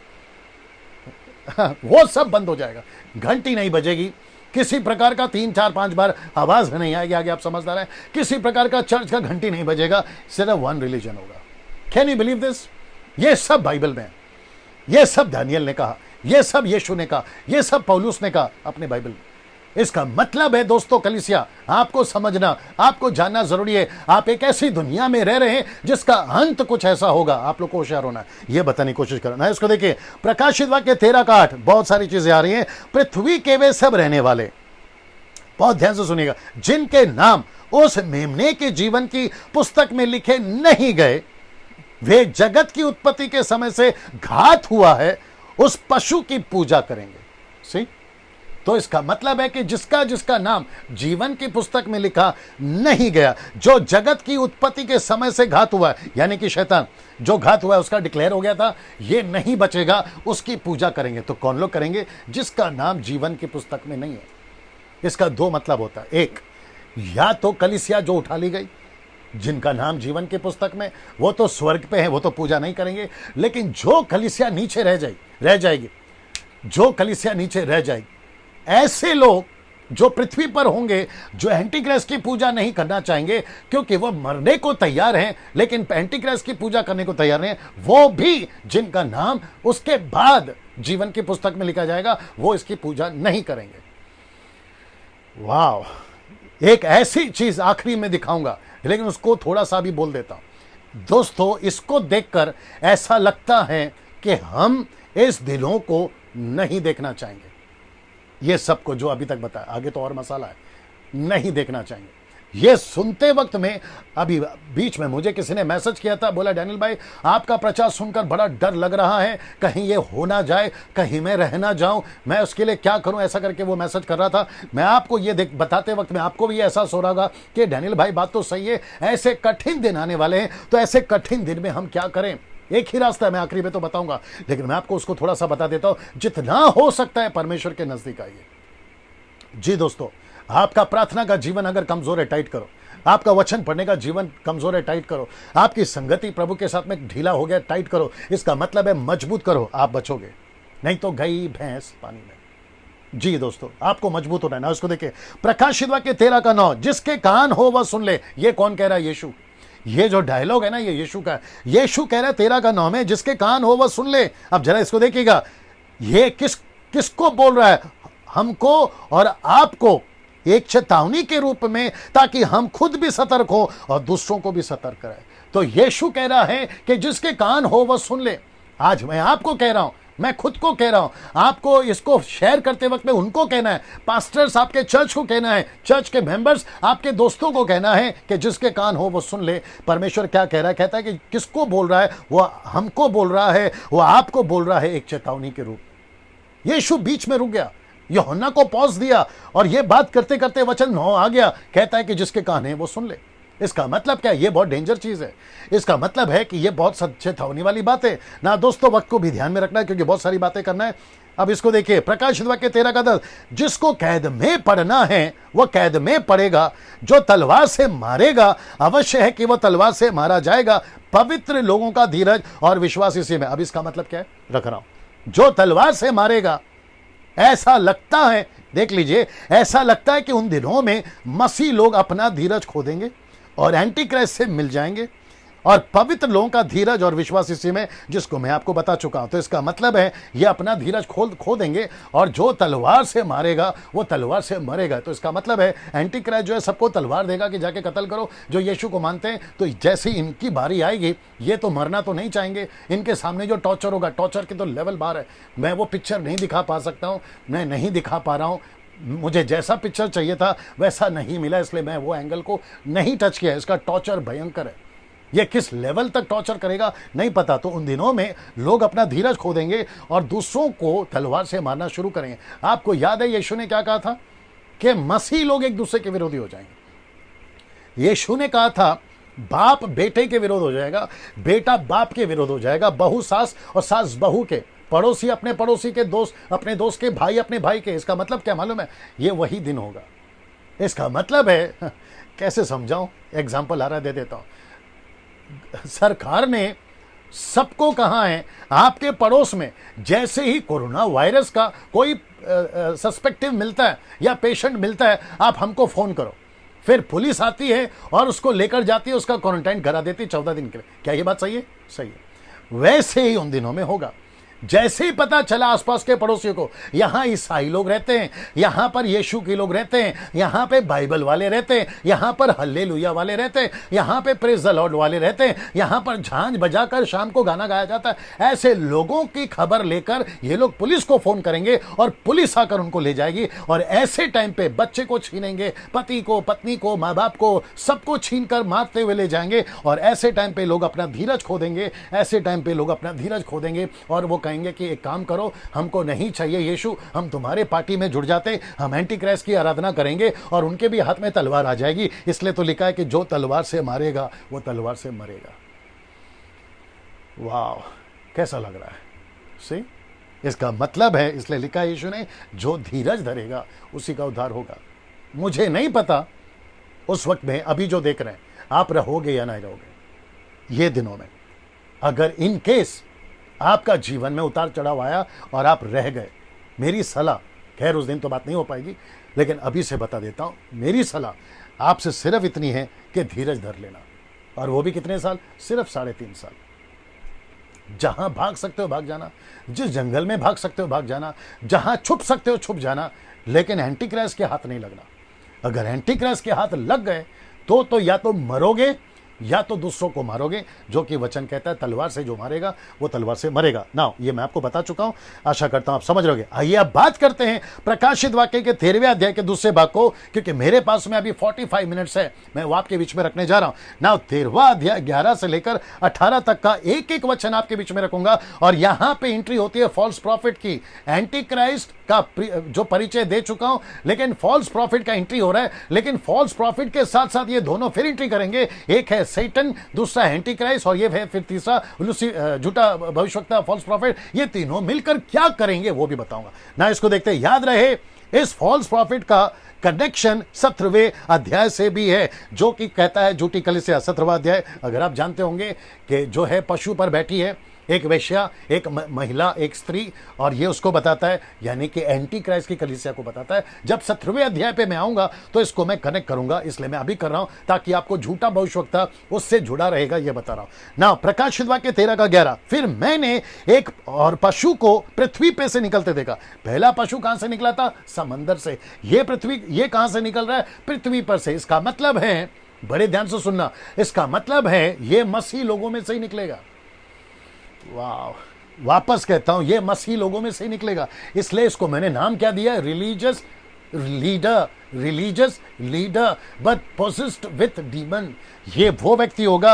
ये जरा देख लीजिए क्या लिखा है, उसके मेमने के से 2 सिंग थे और वो अजगर की नहीं बोलता था। आप देख रहे हैं आप? तो इसका मतलब है मेमना, अजगर और ये झूठा पशु, यहां पे भी 3 आ गए।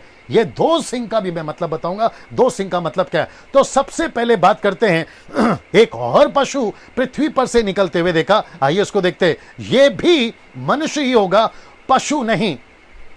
मैं रिपीट करता हूं, ये भी पृथ्वी पर से निकलेगा, लेकिन यह मनुष्य होगा, पशु नहीं। मेमने के से 2 सिंह, एक सिंह संसार के लिए और दूसरा सिंह शैतान के लिए। मैं रिपीट करता हूं, एक सिंह जिसको कहते हैं हॉर्न, एक सिंह संसार के लिए और दूसरा सिंह शैतान के लिए। इसका मतलब है, माय गुडनेस, गेट रेडी, ऐसी एक डिनोमिनेशन जिसकी तादाद 50% है। मैं नाम नहीं ले रहा हूं अभी, मैं रिपीट करता हूं, जिसकी तादाद 50% है। आप समझ गए होंगे। जहां पे सफेद कपड़ा पहना जाता है ऊपर से लेकर नीचे तक, ये रविवार को मिलते हैं, अगर आपको इशारा मिल रहा होगा। तो ऐसे एक सिंह संसार को दिखाने के लिए और दूसरा सिंह शैतान की तरफ से दिखाने के लिए, मैं आपको बताऊंगा। और वह अजगर की नहीं बोलता था, जिसका मतलब है आत्मिक बातें बहुत करेगा, और वो भी वचन से। जैसे अजगर बोलता था ना, हवा से क्या कहा क्या लिखा है? यीशु के पास में आया, क्या लिखा है? वचन से बात करता था, ये वचन को जानता है लूसीफर। तो ये जो झूठा प्रॉफिट है ना, ये भी वचन से बात करेगा और पब्लिक को लगेगा, लोगों को लगेगा कितना आत्मिक है। और मैं आपको बताऊं, ऐसा झूठा मसीह ऑलरेडी अभी एग्जिस्ट कर रहा है दुनिया में, जिसका जिक्र यीशु ने किया, मैं आपको बताऊंगा। लेकिन ये चित्र देख लीजिए, इसके 2 सिंग कैसे हैं, ये देखिए जी। मैं कुछ सेकंड तक इसको रख रहा हूं जी दोस्तों। वाह, अब आप पूछोगे डैनियल भाई, ये आपके यूहन्ना की किताब में है, तो क्या इसको किसी और ने भी देखा था? मैं वो भी बता देता हूं, थोड़ा देर रुकना लाइट को। लिखा है दानियल की पुस्तक उसका 8:3 में, देखो कैसा लिखा है कि फिर मैंने आंख उठाकर देखा कि उस नदी के सामने 2 सिंग वाला एक मेढ़ा खड़ा है। उसके दोनों सिंग बड़े हैं, परंतु उनमें से एक अधिक बड़ा है, और जो बड़ा है वह दूसरे के बाद निकला। तो इसका मतलब है इसमें से एक बड़ा है, जो बताता है एंटी क्राइस्ट के लिए, जो बताता है झूठी बातों के लिए। ऐसा है सर ये। अब आप सोच के देखिए, मैंने शुरू में कहा था यीशु ने इसकी चर्चा करी है, दानियल ने इसकी चर्चा करी है, पौलुस ने इसकी चर्चा करी है, और यूहन्ना तो कर ही रहा है। तो इसका मतलब है, अगर ये सब इतना बोल रहे हैं, तो इसका मतलब है ये सब पृथ्वी पर घटने जा रहा है। मेरे हिंदू भाई, आपको हम यीशु का प्रचार करते हैं, आपको समझ में नहीं आता। मेरे मुस्लिम भाई, आपको हम प्रचार करते हैं, आपको समझ में नहीं आता। आप कहते हैं हम तो ईसाइयों का प्रचार कर रहे हैं, हम तो क्रिश्चियन रिलीजन्स का प्रचार कर रहे हैं, हम कन्वर्ट कर रहे हैं। मेरे दोस्त, अगर ऐसी बात होती तो हम शायद चुप भी हो जाते, लेकिन ये ऐसी बात नहीं है। ऐसी कोई घटना पृथ्वी पे घटेगी, एंटी क्राइस्ट आएगा, लूसीफर आएगा, इब्लीस आएगा, और बड़ा बड़ा खतरनाक दिन आएगा। उससे आपको बचाने के लिए यीशु का प्रचार करते हैं। नहीं तो हम पागल थोड़ी है ना, आपके घर के बाहर बेल बजाते बैठे और ऊपर से गालियां खाते बैठे। जब हम प्रचार करते तो फेसबुक के ऊपर ना जाने कितने, एक वक्त था हम अपने बाप की नहीं सुनते थे, आजकल आपकी सुनते बैठे। उसका सबका कारण एक ही है कि हम यहां भी नम्र हैं, ताकि आपको अकल आए और आप प्रभु को जान सके। नहीं तो आपको जवाब देने में कितना टाइम लगेगा। जो उल्टी सीधे कमेंट्स करते हैं फेसबुक पर हो या यूट्यूब पर हो, मैं उनकी बात कर रहा हूं जो मसीह को नहीं मानते। आप गालियां लिखते हैं, ना जाने कैसी कैसी गालियां। हम तुमको नहीं दे सकते गालियां, हम बिल्कुल दे सकते हैं। तुम हमको मारने की धमकी देते हो, हम नहीं तुम्हारे घर पर आकर कर सकते हैं। मेरा 25-26 साल का जीवन अगर आपको बताऊं तो आपकी तो हवा निकल जाएगी और पैंट गीला हो जाएगा। अगर वैसे आ जाए तो आपको तो समझ में आ जाएगा कि डैनियल राज क्या चीज है। लेकिन हम वो सब बर्दाश्त करते हैं ताकि आपको अकल आए। यीशु चुटकी में मसल सकता था। पतरस को कहा था, मैं एक अगर आवाज दूं 12 पलटन एंजल्स नीचे आ सकते हैं। पतरस क्या तलवार चला रहा है? पतरस को उसने कहा, यीशु की ये हैसियत थी। आज हमारी भी कम नहीं है, लेकिन मसीह के चलते क्या कहा यीशु ने, एक गाल पे मारे तो दूसरा दे दो। उसके चलते हम चुप बैठे और इसमें तुम्हारी भलाई है। अगर अभी नहीं सुधरे, गई भैंस पानी में। न्याय के दिन वो सभी जो उल्टा सीधा कमेंट्स करते, दोस्त आप मेरे ठीक बगल में खड़े रहोगे, यानी कि लेफ्ट लाइन में मैं खड़ूंगा, राइट के लाइन पे स्वर के जाने वाले। तब तुम्हारी तरफ देखूंगा और बताऊंगा कि जब तुमको प्यार से समझाते थे, तुमको समझ में नहीं आती थी बात। ये सारी चीजें क्यों बता रहे? क्योंकि ऐसा कुछ होने पर है। ये देख लो, ऐसा कुछ होने पर है ना। वापस लाइट ऑन करिए जी। मत्ती की किताब उसका 7 का 15 से 16 में ऐसा यीशु ने क्या कहा था उसको भी देख लीजिए। लिखा है, झूठे भविष्यवक्ताओं से सावधान। इसका मतलब है यीशु ने झूठा भविष्यवक्ता किसको कहा? उसी को कहा जिसका फोटो आप अभी देख चुके हैं। लिखता है, भेड़ों के भेष में तुम्हारे पास आते हैं, परंतु अंतर में फाड़ने वाले भेड़िए। उनके फलों से तुम उन्हें पहचान लोगे। क्या झाड़ियों से अंगूर और उटकुटारों से अंजीर आते हैं या तोड़ा जाते हैं? इसका मतलब है यीशु यहां पर कह रहा है कि ऐसा कोई झूठा भविष्यवक्ता आएगा। तब हम पढ़ते थे, नहीं समझ में आया, हमको लगता था किसी और की भी बात हो रही है, हालांकि उनकी भी बात हो रही है, लेकिन यीशु इंडिकेट कर रहे थे उसके बारे में, जिसका फोटो आपने देखा ना। अभी इसको देख लीजिए, लाइट बंद करना है तो देख लो जी। सब ठीक है? ओके ना। ये फोटो देख लीजिए, ये ड्रेस देख लीजिए आप, और साथ ही साथ ये भी देख लीजिए आप। इनकी तादाद 50 तक का है। और जिसको मैं कह रहा था ना कि 2 सिंह, तो एक है संसार के लिए और दूसरा है शैतान के लिए। अब आपको थोड़ा सा सिग्नल मिल गया होगा ये चित्र देखकर। तो ऐसे रूप, ऐसे खाल में, ऐसे कपड़ों के साथ, और आजकल तो कुछ पेंटिकॉस्टल वालों ने भी ऐसे कपड़े पहनना शुरू कर दिया। और मुझे नहीं पता वो कपड़ा क्यों पहनते हैं। यार तुम साबित क्या करना चाहते हो? कपड़ा पहन के साबित करना चाहते हो, या लंबी सी क्रॉस लटका कर साबित करना चाहते हो कि तुम ईसाई हो? अगर साबित ही करना है तो अपने आचरण से करो, अपने कैरेक्टर से करो, अपने चाल चलन से करो। कपड़े से क्या साबित होता है? थोड़ा सोच के देखिए आप लोग कहाँ ले जा रहे हो मसीहत को ना। मैंने कुछ लोगों से बात भी करी जो आजकल अचानक से नाम रखता था कुछ और, फिर हम उसको भाई बुलाते थे, हम उसको पास्टर बुलाते थे, अचानक से फेसबुक पे फोटो देखा बंदा बिशप बन गया। मैंने कहा क्या बात है बिशप भाई, आप तो पूरा का पूरा चेंज हो गए। बोलते हैं वक्त के हिसाब से चलना पड़ता है। तो अब तुम अपने नाम के आगे बिशप डालकर तुम क्या साबित करना चाहते हो? ऐसा कुछ थोड़ा सोच के देखिए हम कहाँ जा रहे हो।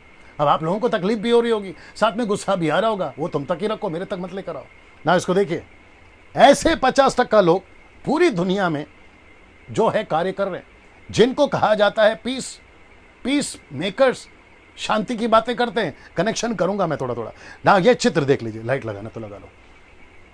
ये चित्र देख लीजिए, एक तरफ है भेड़िया और दूसरी तरफ है भेड़। मैं रिपीट करता हूं, एक तरफ है भेड़िया और दूसरी तरफ है भेड़, वुल्फ एंड शीप। इसका जिक्र यीशु ने किया था। तो कुछ लोग ऐसे हैं मसीहत में और कुछ लोग ऐसे हैं मसीहत में।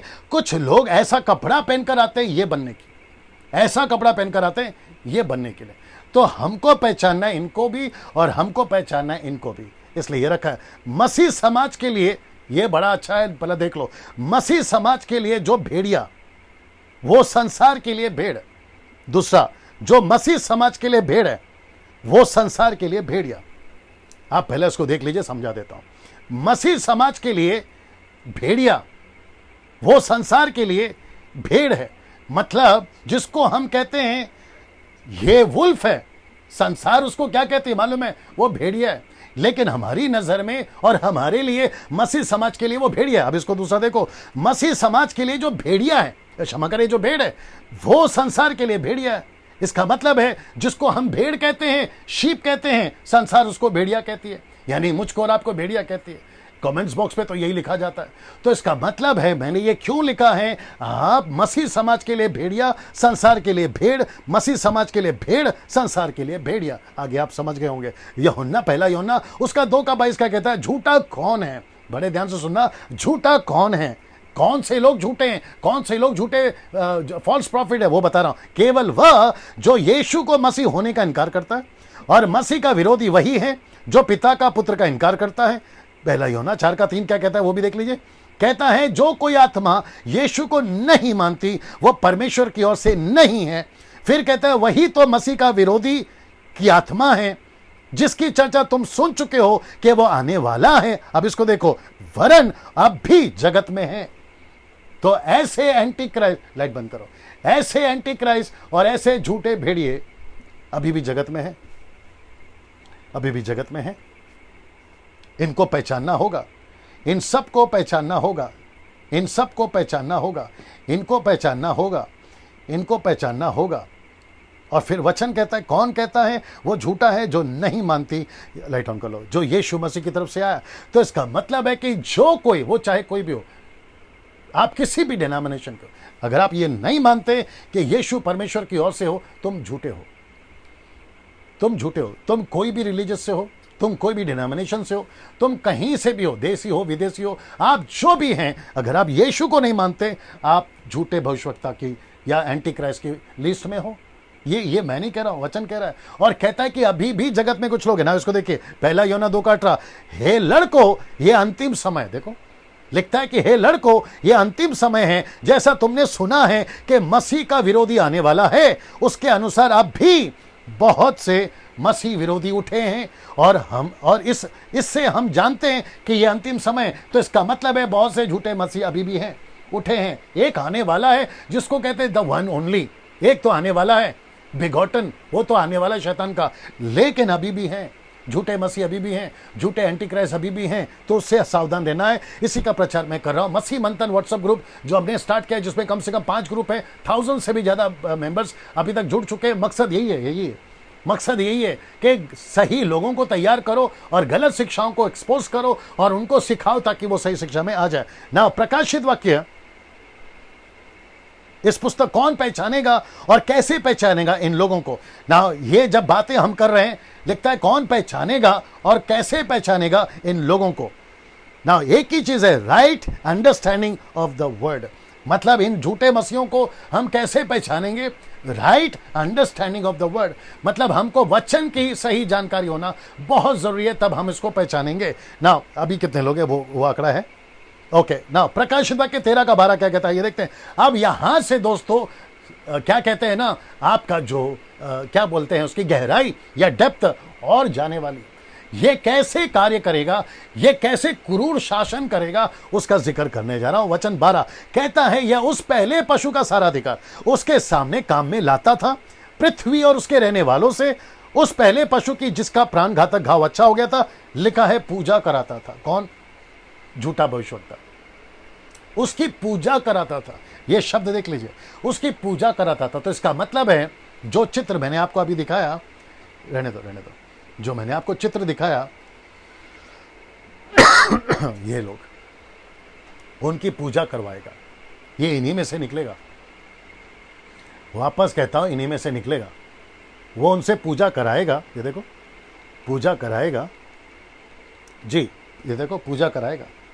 तो इसका मतलब है कि लूसीफर और एंटी क्राइस्ट और फॉल्स प्रॉफिट आपस में तीनों मिल जाएंगे और पूरी पृथ्वी के रहने वालों से वो अपनी पूजा कराएंगे, और किसी की पूजा नहीं होगी। मैं एक एक स्क्रिप्चर रखूंगा, और किसी की पूजा नहीं करेंगे, ये एंटी क्राइस्ट की ही पूजा करेंगे ना। इसको देखिए, और यह उस पहले पशु का सारा अधिकार उसके सामने काम पे लाता था। मैंने आपको ये वाला पढ़वाया, इसका खुलासा देने जा रहा हूं। ये क्या है? झूठा भविष्यवक्ता एंटी क्राइस्ट के लिए ही काम करेगा, जिसको कहते हैं वन रिलीजन क्रिश्चियन लीडर। ये वन रिलीजन का ये क्रिश्चियन लीडर होगा।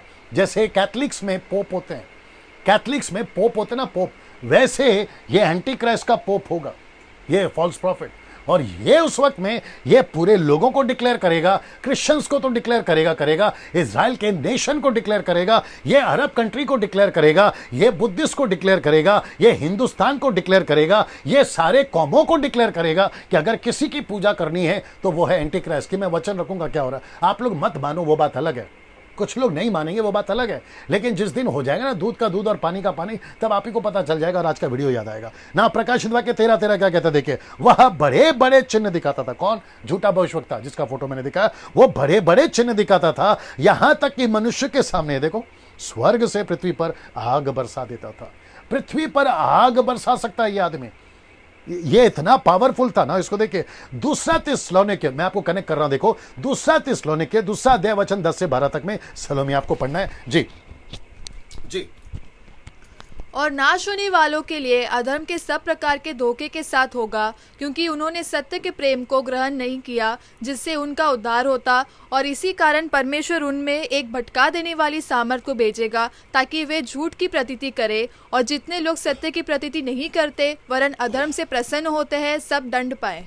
ओके ना दोस्तों, आपने सुन लिया है, आशा करता हूं कि आप लोग समझ गए होंगे ना। मैं वापस कहता हूं कि इसका जो चिन्ह दिखाने का जो कार्य है, पूरे स्वर्ग से पृथ्वी पर आग बरसाना, ये चिन्ह दिखाएगा, चमत्कार, मिरेकल्स, साइंस एंड वंडर्स दिखाएगा ना। इसको पौलुस कहता है, बड़े ध्यान से सुनेगा, ये कहता है कि नाश होने वालों के लिए अधर्म के सब प्रकार के धोखे के साथ होगा, क्योंकि उन्होंने सत्य के प्रेम को ग्रहण नहीं किया जिससे उनका उद्धार हो सकता था। यहां पर सुसमाचार की बात हो रही है, यीशु की बात हो रही है। इसी कारण परमेश्वर उनमें एक भटका देने वाली सामर्थ को भेजेगा ताकि वे झूठ की प्रतीति करें। साइंटिस्ट जितने भी विज्ञान वाले हैं, साइंटिस्ट वाले जितने लोग हैं, ये नहीं मानते कि ऊपर कोई परमेश्वर है, ये भी नहीं मानते नरक और स्वर्ग है। उनके ऊपर दया आती है, उनके ऊपर दया आती है, तरस आता है। वो इसलिए क्योंकि ये यहां फंस जाएंगे, ये यहां फंस जाएंगे। मैं आपको एक और बताता हूं, खैर हम तो नहीं रहेंगे पृथ्वी पर, लेकिन उस वक्त में डिक्लेयर हो जाएगा, न्यूज में डिक्लेयर हो जाएगा कि साइंटिस्ट लोगों ने मान लिया कि एक ईश्वर होता है, लेकिन वो गलत ईश्वर को मान बैठेंगे और उसका नाम है एंटी क्राइस्ट। ये डंके की चोट पे बोल रहा हूं आपको, 100% नहीं, लाख टक्का ये कंफर्म कर देंगे वो लोग। सारी रिसर्च करने के बाद में एक ऐसा लास्ट में एक ऐसा फाइनल स्टेटमेंट आएगा कि साइंटिस्ट वालों ने कबूल कर लिया है कि ईश्वर होता है, और साथ ही साथ नास्तिक, एथिक जिसको कहते हैं, नास्तिक ईश्वर को नहीं मानते, वो तक डिक्लेयर कर देंगे कि अब हम नास्तिक नहीं रहे, हम भी किसी की भक्ति कर रहे हैं, और वो है एंटी क्राइस्ट की। इसलिए लिखा है कि भटका देने वाली आत्मा परमेश्वर भेजेगा ताकि वो झूठ की प्रतीति करें। इसलिए जितनी जल्दी हो सकता है सुधर जाओ।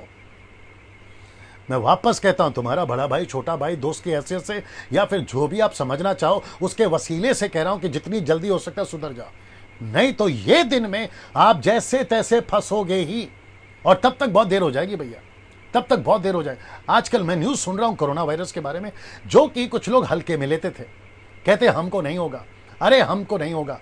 पता चला है कि उनके गलती के चलते वो मर गए, खुद तो मरे मरे, पूरे परिवार को भी बीमार करके मरे। इतना खतरनाक। ये वायरस को हल्के में लिया, वैसे ही उससे लाख गुना खतरनाक एंटी क्राइस्ट को हल्के में नहीं लेना, इसके राज्य को हल्के में नहीं लेना।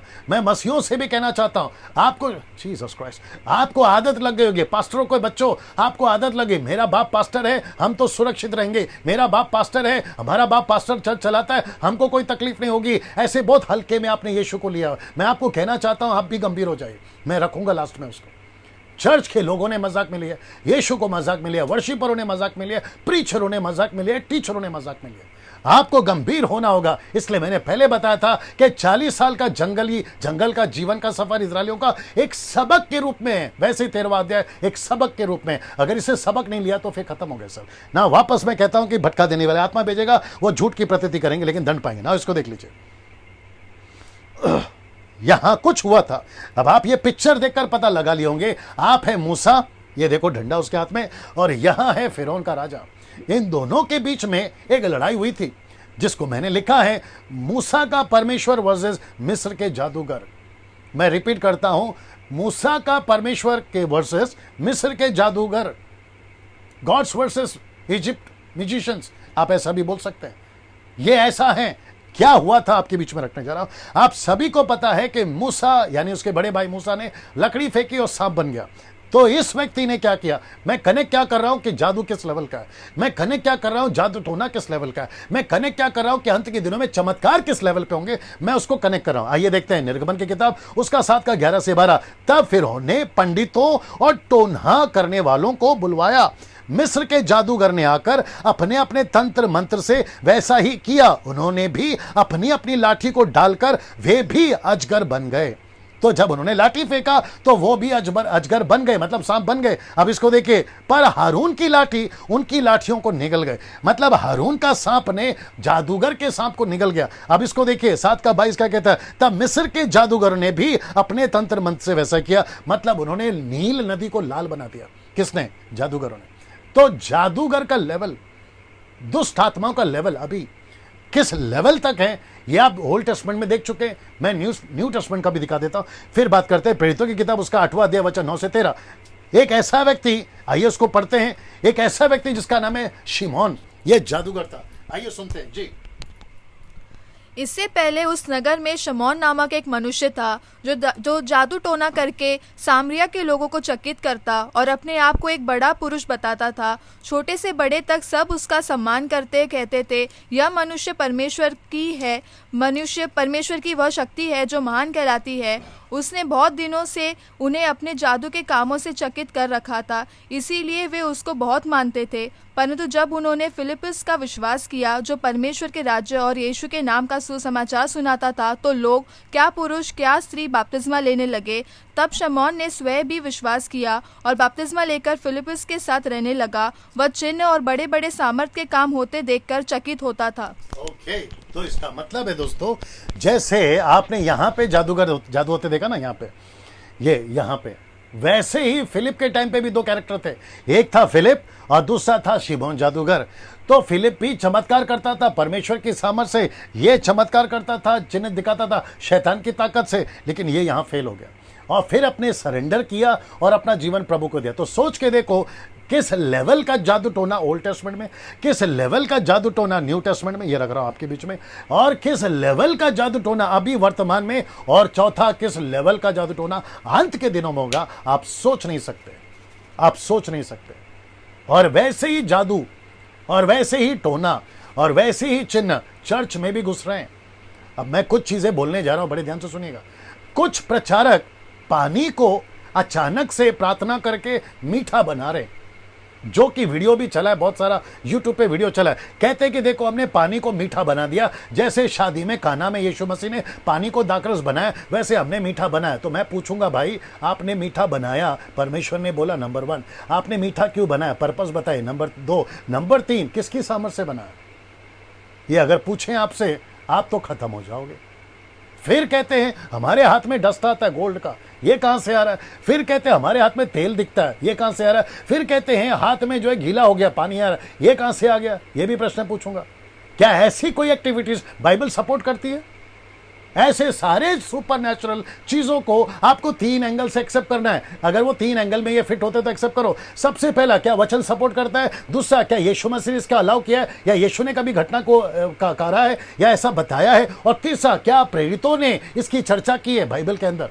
एक वचन सपोर्ट करे, दूसरा यीशु ने ऐसा कुछ करा है, और तीसरा आपको बताना है क्या अपोस्टल्स, प्रॉफिट्स, ये जो भी थे, पौलुस, पतरस, यूहन्ना, क्या उन्होंने कोई स्क्रिप्चर लिखा है इसके बारे में कि दैट यू कैन एक्सेप्ट? चांदी का दान सोने का हो जाएगा, 2000 का नोट डबल हो जाएगा, आपके घर के पर्दे का कलर ऐसा है, आपका मोबाइल नंबर ऐसा है, गाड़ी का नेम प्लेट ऐसा, नंबर प्लेट ऐसा, क्या लगा के रखा भाई? ये सारे जादू आप कर कहां से रहे हैं? और मुझे तो न्यूज़ मिली है कि अफ्रीका में कुछ मुंबई के, पुणे के, नागपुर के, पंजाब के, गुजरात के, साउथ के कुछ पास्टर जाकर अपने सोल को बेचकर आ रहे हैं और ये चमत्कार सीख कर आ रहे हैं। ये सारी न्यूज़ है सर, जो कि बड़ी पैथेटिक कंडीशन में हम लोग हैं आज। मसीह, जिसको पौलुस भी कह रहा है, पतरस भी कह रहा है, यूहन्ना भी कह रहा है, जिसको सावधान रहना बहुत जरूरी है। आप जितने जिसको जिसको फॉलो करते हैं ना, एक बार रीचेक करिए उनकी जीवन को, कहां से हो रहा है ये चमत्कार।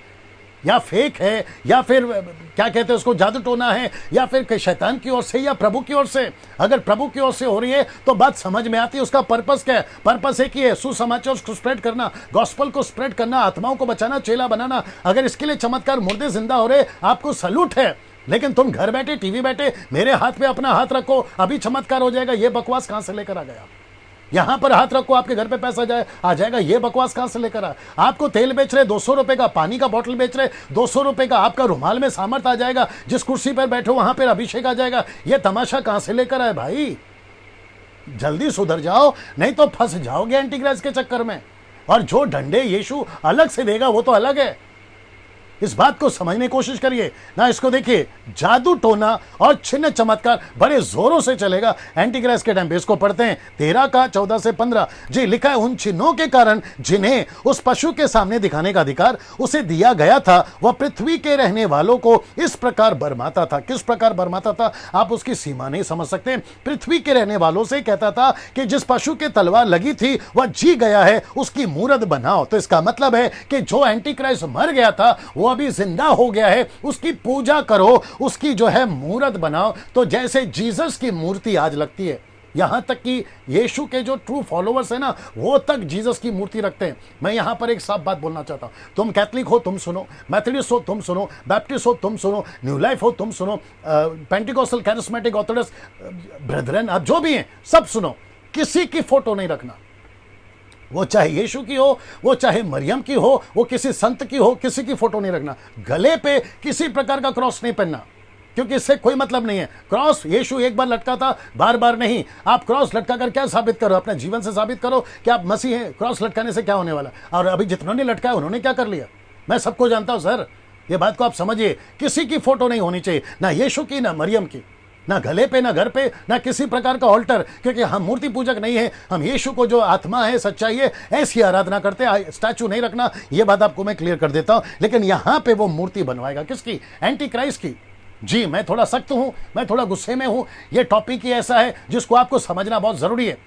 प्यार से समझाते हैं, नहीं समझते, इसलिए ये तरीका अपनाना पड़ता है जो आपको समझना बहुत जरूरी है ना। लिखा है 13 का 15 में, उसे उस पशु की मूरत में, शब्द को देखो, प्राण डालने का अधिकार दिया गया कि पशु की मूर्ति बोलने लगी। जितने लोग उस पशु की मूरत की पूजा ना करें उन्हें वो मरवा डाले। अब ये लिखा है बोलने लगी। अब ये कैसे बोलने लगी? कौन सा चमत्कार से बोलने लगी? कौन सा साइंटिफिक रीजन से बोलने लगी? मैं नहीं जानता, और मुझे जानना भी नहीं है, और ना ही आपको जानना है, क्योंकि आप और हम यहां नहीं रहेंगे।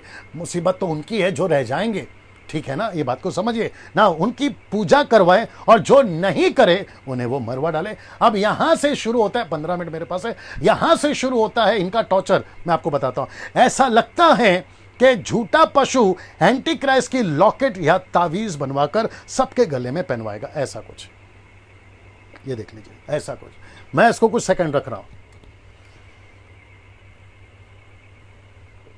जी। ऐसा कुछ, ऐसा कुछ। यहां तीनों हैं, यहां लूसीफर भी है, यहां एंटी क्राइस्ट भी है, और यह झूठा पशु भी है। ऐसा कुछ लॉकेट, ये मुझे बहुत गूगल में ढूंढने के बाद मुझे मिला है, और बिल्कुल सटीक बैठता है ये एग्जाम्पल पे। ऐसा कुछ लॉकेट बनवाएगा, और ये सबको कहेगा। और आपको पता है आजकल के यूथ जनरेशन को लॉकेट बहुत पसंद है। और ऐसा कुछ चिन्ह है ना, ऐसा कुछ चिन्ह है ना, आपका आजकल का Thums Up Pepsi, Salman Khan Pepsi का ऐड निकालता ना, ये ऐसा कुछ, ऐसा पीता है वो। ये सिंबॉलिक किसका है पता है आपको? ये सिंबल किसका है? ये निशानी किसकी है? शैतान की है, इल्यूमिनेटीज की है। ऐसे लोगों को पसंद है। और साथ ही साथ में लॉकेट पहनना, टैटूज बनवाना, ये सारी चीजें प्रकाशित वाक्य 13 का 16 कहता है, उसने छोटे बड़े धनी कंगाल स्वतंत्र सबके दाहिने हाथ या उनके माथे पर एक एक छाप करा दी। तो इसका मतलब या तो टैटू बनवा देगा या तो लॉकेट पहनवा देगा, और लोगों को लगेगा कितना अच्छा फैशन है, पुरुष स्त्री सब ना। इसको देखिए, ये थोड़ा सा बहुत, अब यहां बहुत ध्यान से समझना है, बहुत इंटरेस्टिंग चीज आ रही है, थोड़ा लंबा जाएगा, 5-10 मिनट बर्दाश्त कर लीजिएगा ना। इसको देखिए 13 का 17, उसको छोड़ जिस पर छाप अर्थात उस पशु का नाम और उसके नाम का अंक हो और कोई लेन देन ना कर सकेगा। यहां 4 बातें हैं दोस्तों, मैं रिपीट करता हूं, यहां 4 बातें। सबके दाहिने हाथ या उनके माथे पर एक एक छाप, नाम, अंक, और फिर चौथा कहता है कोई लेन देन नहीं कर सकेगा। यह वचन का 4 मतलब है। वापस आपको कहता हूं, देखिए यहां पर 3 चीज है। चौथा है लेन देन नहीं होगा, लेकिन सबसे पहला है छाप, या तो छाप देगा, दूसरा है उसका नाम देगा, और तीसरा है उसका नंबर देगा। ये देखो, या तो छाप, या तो नाम, या तो अंक, जिसको कहते हैं सील एक, दूसरा है नेम, और तीसरा है नंबर्स, ये देगा। और अगर ये या तो छाप, या तो नाम, या तो अंक जिसके पास नहीं है, वो लेन देन नहीं कर सकेगा। मैं उसको रखने जा रहा हूं, और उस वक्त में क्या होगा मैं आपको बताता हूं। लिखा है 1 गवर्नमेंट, 1 रिलीजन एंड 1 इकोनॉमिक। तो इसका मतलब है एक सरकार होगी, एक धर्म होगा, और सबका पैसा भी एक ही खाते में जाएगा। जैसे आज सबका स्टेट का पैसा अलग अलग है, सबकी राजधानी का पैसा अलग अलग है, सबका अपना अपना क्या बोलते हैं ना, कैबिनेट अलग अलग है, लेकिन उन दिनों में 1 गवर्नमेंट, 1 रिलीजन एंड 1 इकोनॉमिक। तो सोच के देखिए कि ऐसे टाइम पे अगर आपको बिजनेस करना है, वो छोटा हो या बड़ा, रेस्टोरेंट खोलना है छोटा हो या बड़ा, आपको कुछ भी शॉपिंग मॉल खोलना है, कुछ भी, आपको सबका परमिशन लेना होगा, और बिना स्टैंप और बिना छाप और बिना नंबर के लेन देन नहीं कर सकते। ऐसा समय पर छाप, नाम, अंक लेना जरूरी होगा। ये देखो, ऐसे टाइम पे ये लेना जरूरी होगा। नाउ अगर आपको याद होगा, उत्पत्ति की किताब में 11वें अध्याय में 8 से 10 तक में, यह व्यक्ति का नाम शायद आपने कभी सुना होगा, इसका नाम है निम्रोद। ये वो व्यक्ति था जिसने ये टावर बनाए, ये जिसने टावर बनाए, जिसको कहते हैं बेबीलोन, ये टावर बनाए। और आपको पता है यहां पर भी क्या चलता था? यहां पर यही चलता था, 1 गवर्नमेंट, 1 रिलीजन एंड 1 इकोनॉमिक। यहां पे तो निम्रोद ने कहा था हम एक परमेश्वर, एक रिलीजन और एक ये लेकर चलेंगे। और इनका कॉन्सेप्ट था कि इस तरीके से हम पूरी पृथ्वी पे फैल जाएंगे, ये कॉन्सेप्ट था। तो यही कॉन्सेप्ट शैतान ने अडॉप्ट किया। मैं आपको बता चुका हूं कि बेबीलोन, ये जो है फरास नदी के पास में, सारा खेल यहीं से बिगड़ रहा है, जो कि 17वें 18वें अध्याय में वापस आएगा ये नदी, मैं उसकी जिक्र करूंगा। तो इसका मतलब है कि जैसे यहां पर हुआ था 1 गवर्नमेंट, 1 रिलीजन एंड 1 इकोनॉमिक, वापस से यही एंटीक्राइस्ट यहां पर करेगा। सीधा ये वापस करेगा, यहां पर सिर्फ नाम बदल जाएगा, ये निम्रोद है और वो एंटीक्राइस्ट हो जाएगा ना। जो छाप नहीं लेगा वह दोषद्रोही होगा। मैं रिपीट करता हूं कि जो छाप नहीं लेगा वो देश विरोधी हो जाएगा, यानी कि उसको एंटीक्राइस्ट घोषित कर दिया जाएगा, उसको आतंकवादी घोषित कर दिया जाएगा। और संविधान में और कॉन्स्टिट्यूशन जिसको कहते हैं इंग्लिश में, एक ऐसा बना दिया जाएगा कि आपको स्टैंप लेना ही है। आपका हर चीज 666 से जुड़ा होगा, आपका हर चीज 666 से जुड़ा होगा। Bank account, passport, Aadhaar card, ration card, ATM card, उसमें सब दिख रहा है। वहां सब ठीक है कि कुछ है उल्टे सीधे लोग? ठीक है। मैं वापस आता हूं कि ऐसा कॉन्स्टिट्यूशन आ जाएगा, संविधान आ जाएगा, जहां पर डिक्लेयर कर दिया जाएगा अगर जो एंटीक्राइस्ट का छाप नहीं लेगा, 666 या तो छाप, या तो अंक, या तो नंबर, जो नहीं लेगा उसको जो है देशद्रोही घोषित कर दिया जाएगा। ऐसी धारा लग जाएगी ना। ये सारी चीजें आपको समझना होगा। एक्टर्स, पॉलिटिशियंस, क्षमा करें, स्पोर्ट्स पीपल, ये सभी इस एंटीक्राइस्ट को प्रमोट करेंगे। इनके ऊपर गाने बनेंगे, इनके ऊपर इनके नाम का टैटू बनेगा, इसके ऊपर फिल्में बनेगी। लेकिन ये सब कुछ होगा सिर्फ 3.5 साल, ये सब कुछ होगा सिर्फ 3.5 साल के। मैं रिपीट करता हूं, एक्टर सपोर्ट करेंगे, पॉलिटिशियन सपोर्ट करेंगे, स्पोर्ट्स पीपल सपोर्ट करेंगे, जो है उनकी प्रोमो बनाएंगे, या फिर साथ ही साथ में ये इनकी टैटूज बनेगी, फिल्में बनेंगे, इनके ऊपर गाने बनेंगे। न्यूज चैनल पर एंटी क्राइस्ट को हीरो बनाया जाएगा। आप सोच नहीं, आज हीरो कौन है? स्पाइडरमैन। आज आप बच्चे किसको पसंद करते हैं? ही मैन। किसको पसंद करते हैं? सुपरमैन। किसको पसंद करते हैं? बैटमैन। ये सारे जो है ना कार्टून्स, उस वक्त में ये सब ऐसे गायब हो जाएंगे।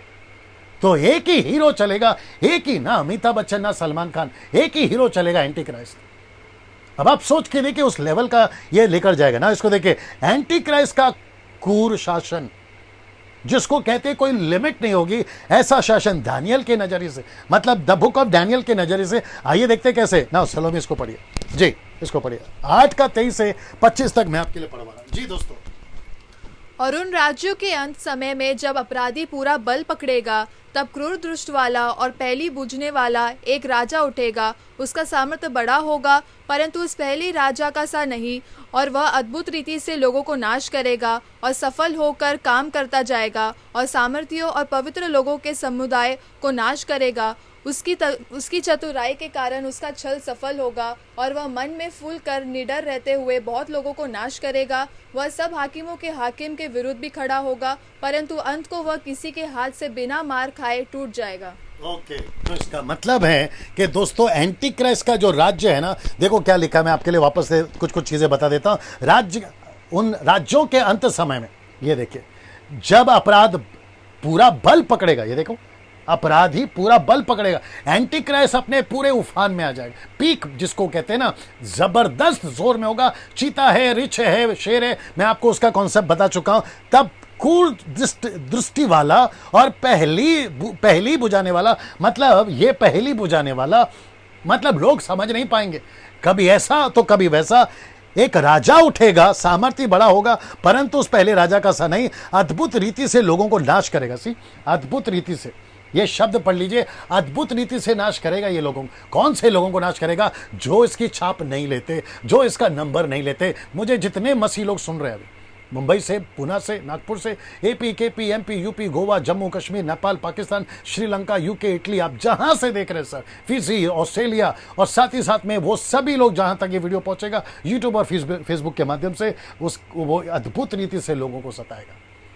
क्या इस वक्त में जब आप मुझे सुन रहे हैं, आपका जीवन ठीक है आत्मिक तौर पे? जरा चेक करिए। आपका रिश्ता प्रभु के साथ में कैसा, जरा चेक करिए। आपका जीवन, कितनी सारी बुराइयां हैं, उसको चेक करिए। क्या आज आपका मोबाइल साफ है?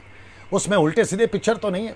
आपका कनेक्शन कितनों के साथ में? शादीशुदा पति से बात कर रहा हूं, शादीशुदा पत्नी से बात कर रहा हूं, जवान लड़कों से बात कर रहा हूं, जवान लड़कियों से बात कर रहा हूं। आपका जीवन, आपका फोन, आपका कैरेक्टर, आपका जीवन चरित्र कैसा है, जरा एक बार चेक करिए।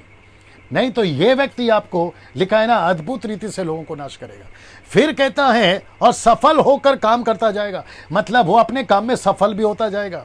सामर्थ्य और पवित्र लोगों के समुदाय को नाश करेगा। इसका मतलब है वो चर्चेस को नहीं छोड़ेगा, वो इजराइल का चर्च हो या फिर पूरी दुनिया का, उसको नहीं छोड़ेगा, और बड़ी चालाकी से फिर। लेकिन अंत देखो क्या लिखा है कि फिर अचानक से उसका अंत भी हो जाएगा, वो खत्म हो जाएगा। वो यीशु की बात हो रही है, मैं बताऊंगा 19वें अध्याय में ना। इसको देखिए, तब वह राजा अपनी इच्छा के अनुसार काम करेगा, अपने आप को सारे देवताओं से ऊंचा और बड़ा ठहराएगा। सारे देवता, मैं इसलिए बता रहा था ना, हिंदू, मुस्लिम, सिख, ईसाई, बुद्धिस्ट, पारसी, आदिवासी, यहूदी, आप जो भी हैं, ये सारे देवताओं के ऊंचा, सारे देवताओं से ऊंचा अपने आप को करेगा।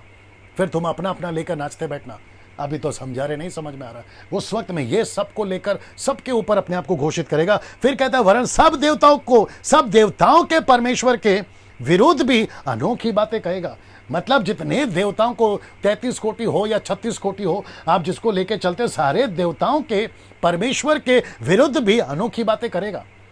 अब आप समझ जाइए ये क्या करेगा। और जब तक परमेश्वर का क्रोध ना हो जाए, तब तक उस राजा का कार्य सफल होता रहेगा, यानी एंटी क्राइस्ट का काम सफल होता रहेगा। क्योंकि जो कुछ निश्चय करके ठाना हुआ है वह अवश्य ही पूरा होने वाला है, वह अवश्य ही पूरा होने वाला है ना। इसको देखिए, दानियल का 11 का 37, ये बहुत इंपॉर्टेंट है। लिखता है, वह अपने पुरखाओं के देवताओं की चिंता नहीं करेगा। साथ ही साथ ये इंटरेस्टिंग है, साथ ही साथ ना स्त्रियों की प्रीति की कुछ चिंता करेगा और ना कुछ। तो मुझे ऐसा लगता है, मैं शायद गलत भी हो सकता हूं, लेकिन मुझे ऐसा लगता है कि ये व्यक्ति ऐसा पुरुष है जिसको कहते हैं गे, ये औरत से शादी नहीं करेगा, क्योंकि लिखा है स्त्रियों की प्रीति से इसको कोई लेना देना नहीं।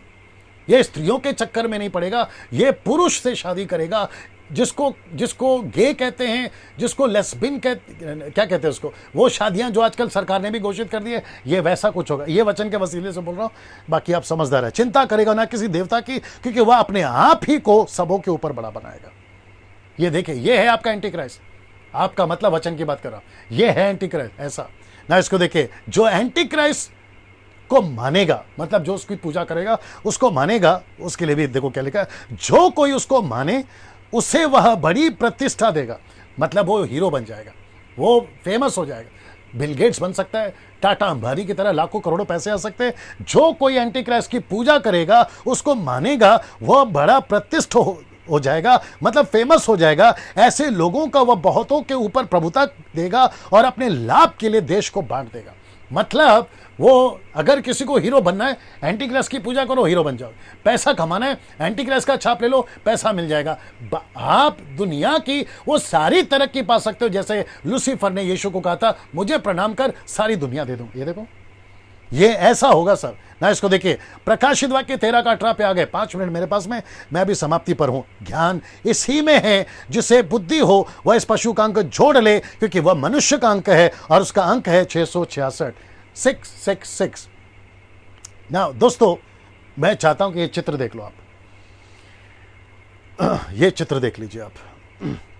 अगर आपको थोड़ा सा पता चल गया होगा, ये है राजा सुलेमान और ये है रानी सीबा, जो कि राजा सुलेमान के पास में बहुत सारा गोल्ड आता था, बहुत सारा गोल्ड, सोना आता था। आपको पता है, जो प्रति वर्ष जो गोल्ड आता था ना, उसकी जो क्या कहते हैं केजी तुलना, किलो, उसको कितना नापा जाता था। क्योंकि कुछ लोग कहते हैं एंटी क्राइस्ट का जो नंबर है वो सिर्फ प्रकाशित वाक्य में, जी नहीं, यहां पर भी है लिखा है। दूसरा इतिहास 9:13 कहता है, जो सोना प्रति वर्ष सुलेमान के पास पहुंचाया करता था, उसका तौल यानी कि केजी 666 होता था। 666 इसका किलो है ना, 666। तो इसका मतलब है कि ये जो नंबर है 666, और कहता है कि जिसे बुद्धि हो वो अंक को जोड़ ले। मैं इसके ऊपर बहुत सारा और भी लाभ पा रहा था, लेकिन देखिए, एक ही चैप्टर पे पूरा का पूरा 1.5 घंटा चला गया। अब आप अंदाजा लगाइए क्या मसाला है इसके अंदर। फिर कभी आराम से उसके ऊपर और वीडियो बनाऊंगा, लेकिन आखिरी में मैं कुछ बताकर मैं समाप्ति पर हूं। ये देख लेते पहला ना, ये चित्र देख लीजिए। सबसे पहले विकारियस, ये जो शब्द है ना, विकारियस फिलीदी, ये लैटिन वर्ड है। मैं वापस पढ़ देता हूं आपके लिए। विकारियस फिलीदी ये लैटिन वर्ड है, जो कि रोम में चलता है, और कैथलिक जो रोम में है, उनकी जो लोकल लैंग्वेज है वो लैटिन है। तो उसके पोप जो टोपी पहनते हैं, वो टोपी पर यह नाम होता है, ये नाम, ये देख लीजिए, ये नाम। और अगर इसको नंबर को, ये नंबर देख लीजिए, ये स्पेलिंग है, आपको मैंने बता दिया, विकारियस फिलीदी, ये इंग्लिश वर्ड है। और जो रोम का लेटर होता है, अगर वो कौन से लेटर कितने नंबर पर आता है, जिसका वी आता है 5 पे, आई आता है 1 पे, सी आता है 100 पे, ए आता है 00, ए 50, 10, ऐसा करते अगर आप काउंट करोगे तो इसका टोटल नंबर आता है 666। अब आप समझे होंगे मैंने क्यों कहा कि जो 50% का एक रिलीजन है अभी पूरे दुनिया में, उसके सपोर्ट से झूठा मसीह आएगा, और वो झूठा मसीह सपोर्ट करेगा पूरे वर्ल्ड में। जितने भी उस डिनोमिनेशन के, उसको वो कन्विंस करेगा कि एंटी क्राइस्ट ही सेकंड कमिंग जीसस है। और वो सभी अभी उसकी प्लेटफॉर्म तैयार हो रही है। और ये नंबर पे, जिसको कहते हैं बार कोड्स, जो शॉपिंग मॉल पे जाते हैं ना, जो प्रोडक्ट के पीछे जो बार कोड होता है ना, ये नंबर वही निकलता है। ऐसे बहुत सारे लॉजिक स्टडी करते वक्त मुझे मिले, लेकिन मैं यहां डाल नहीं पा रहा हूं, वक्त की कमी है।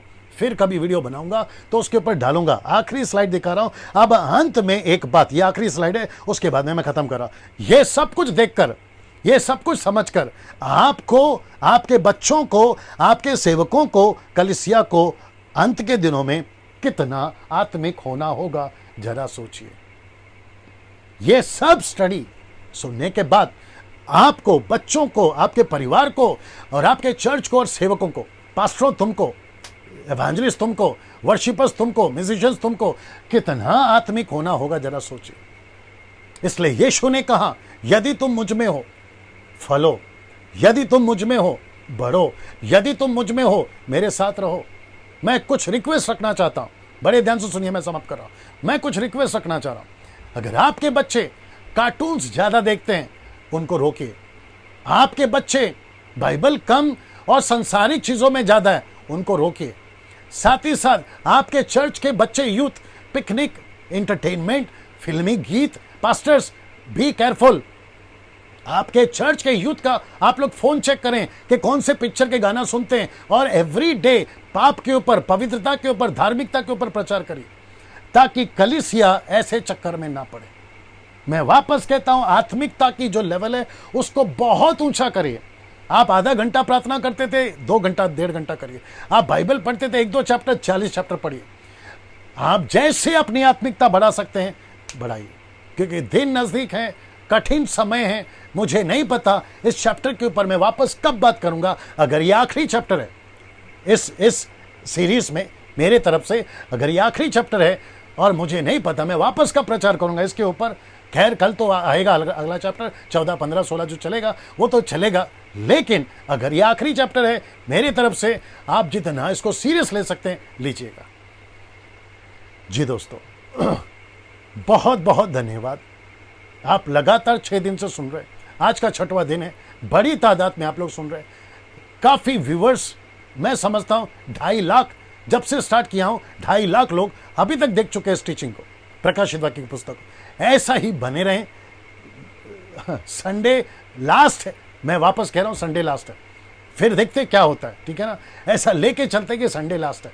मेरे साथ बने रहें। कल रात को 8 बजे फिर मुलाकात होगी, ठीक 8 बजे हम आपसे मुलाकात करेंगे 14वें चैप्टर के साथ।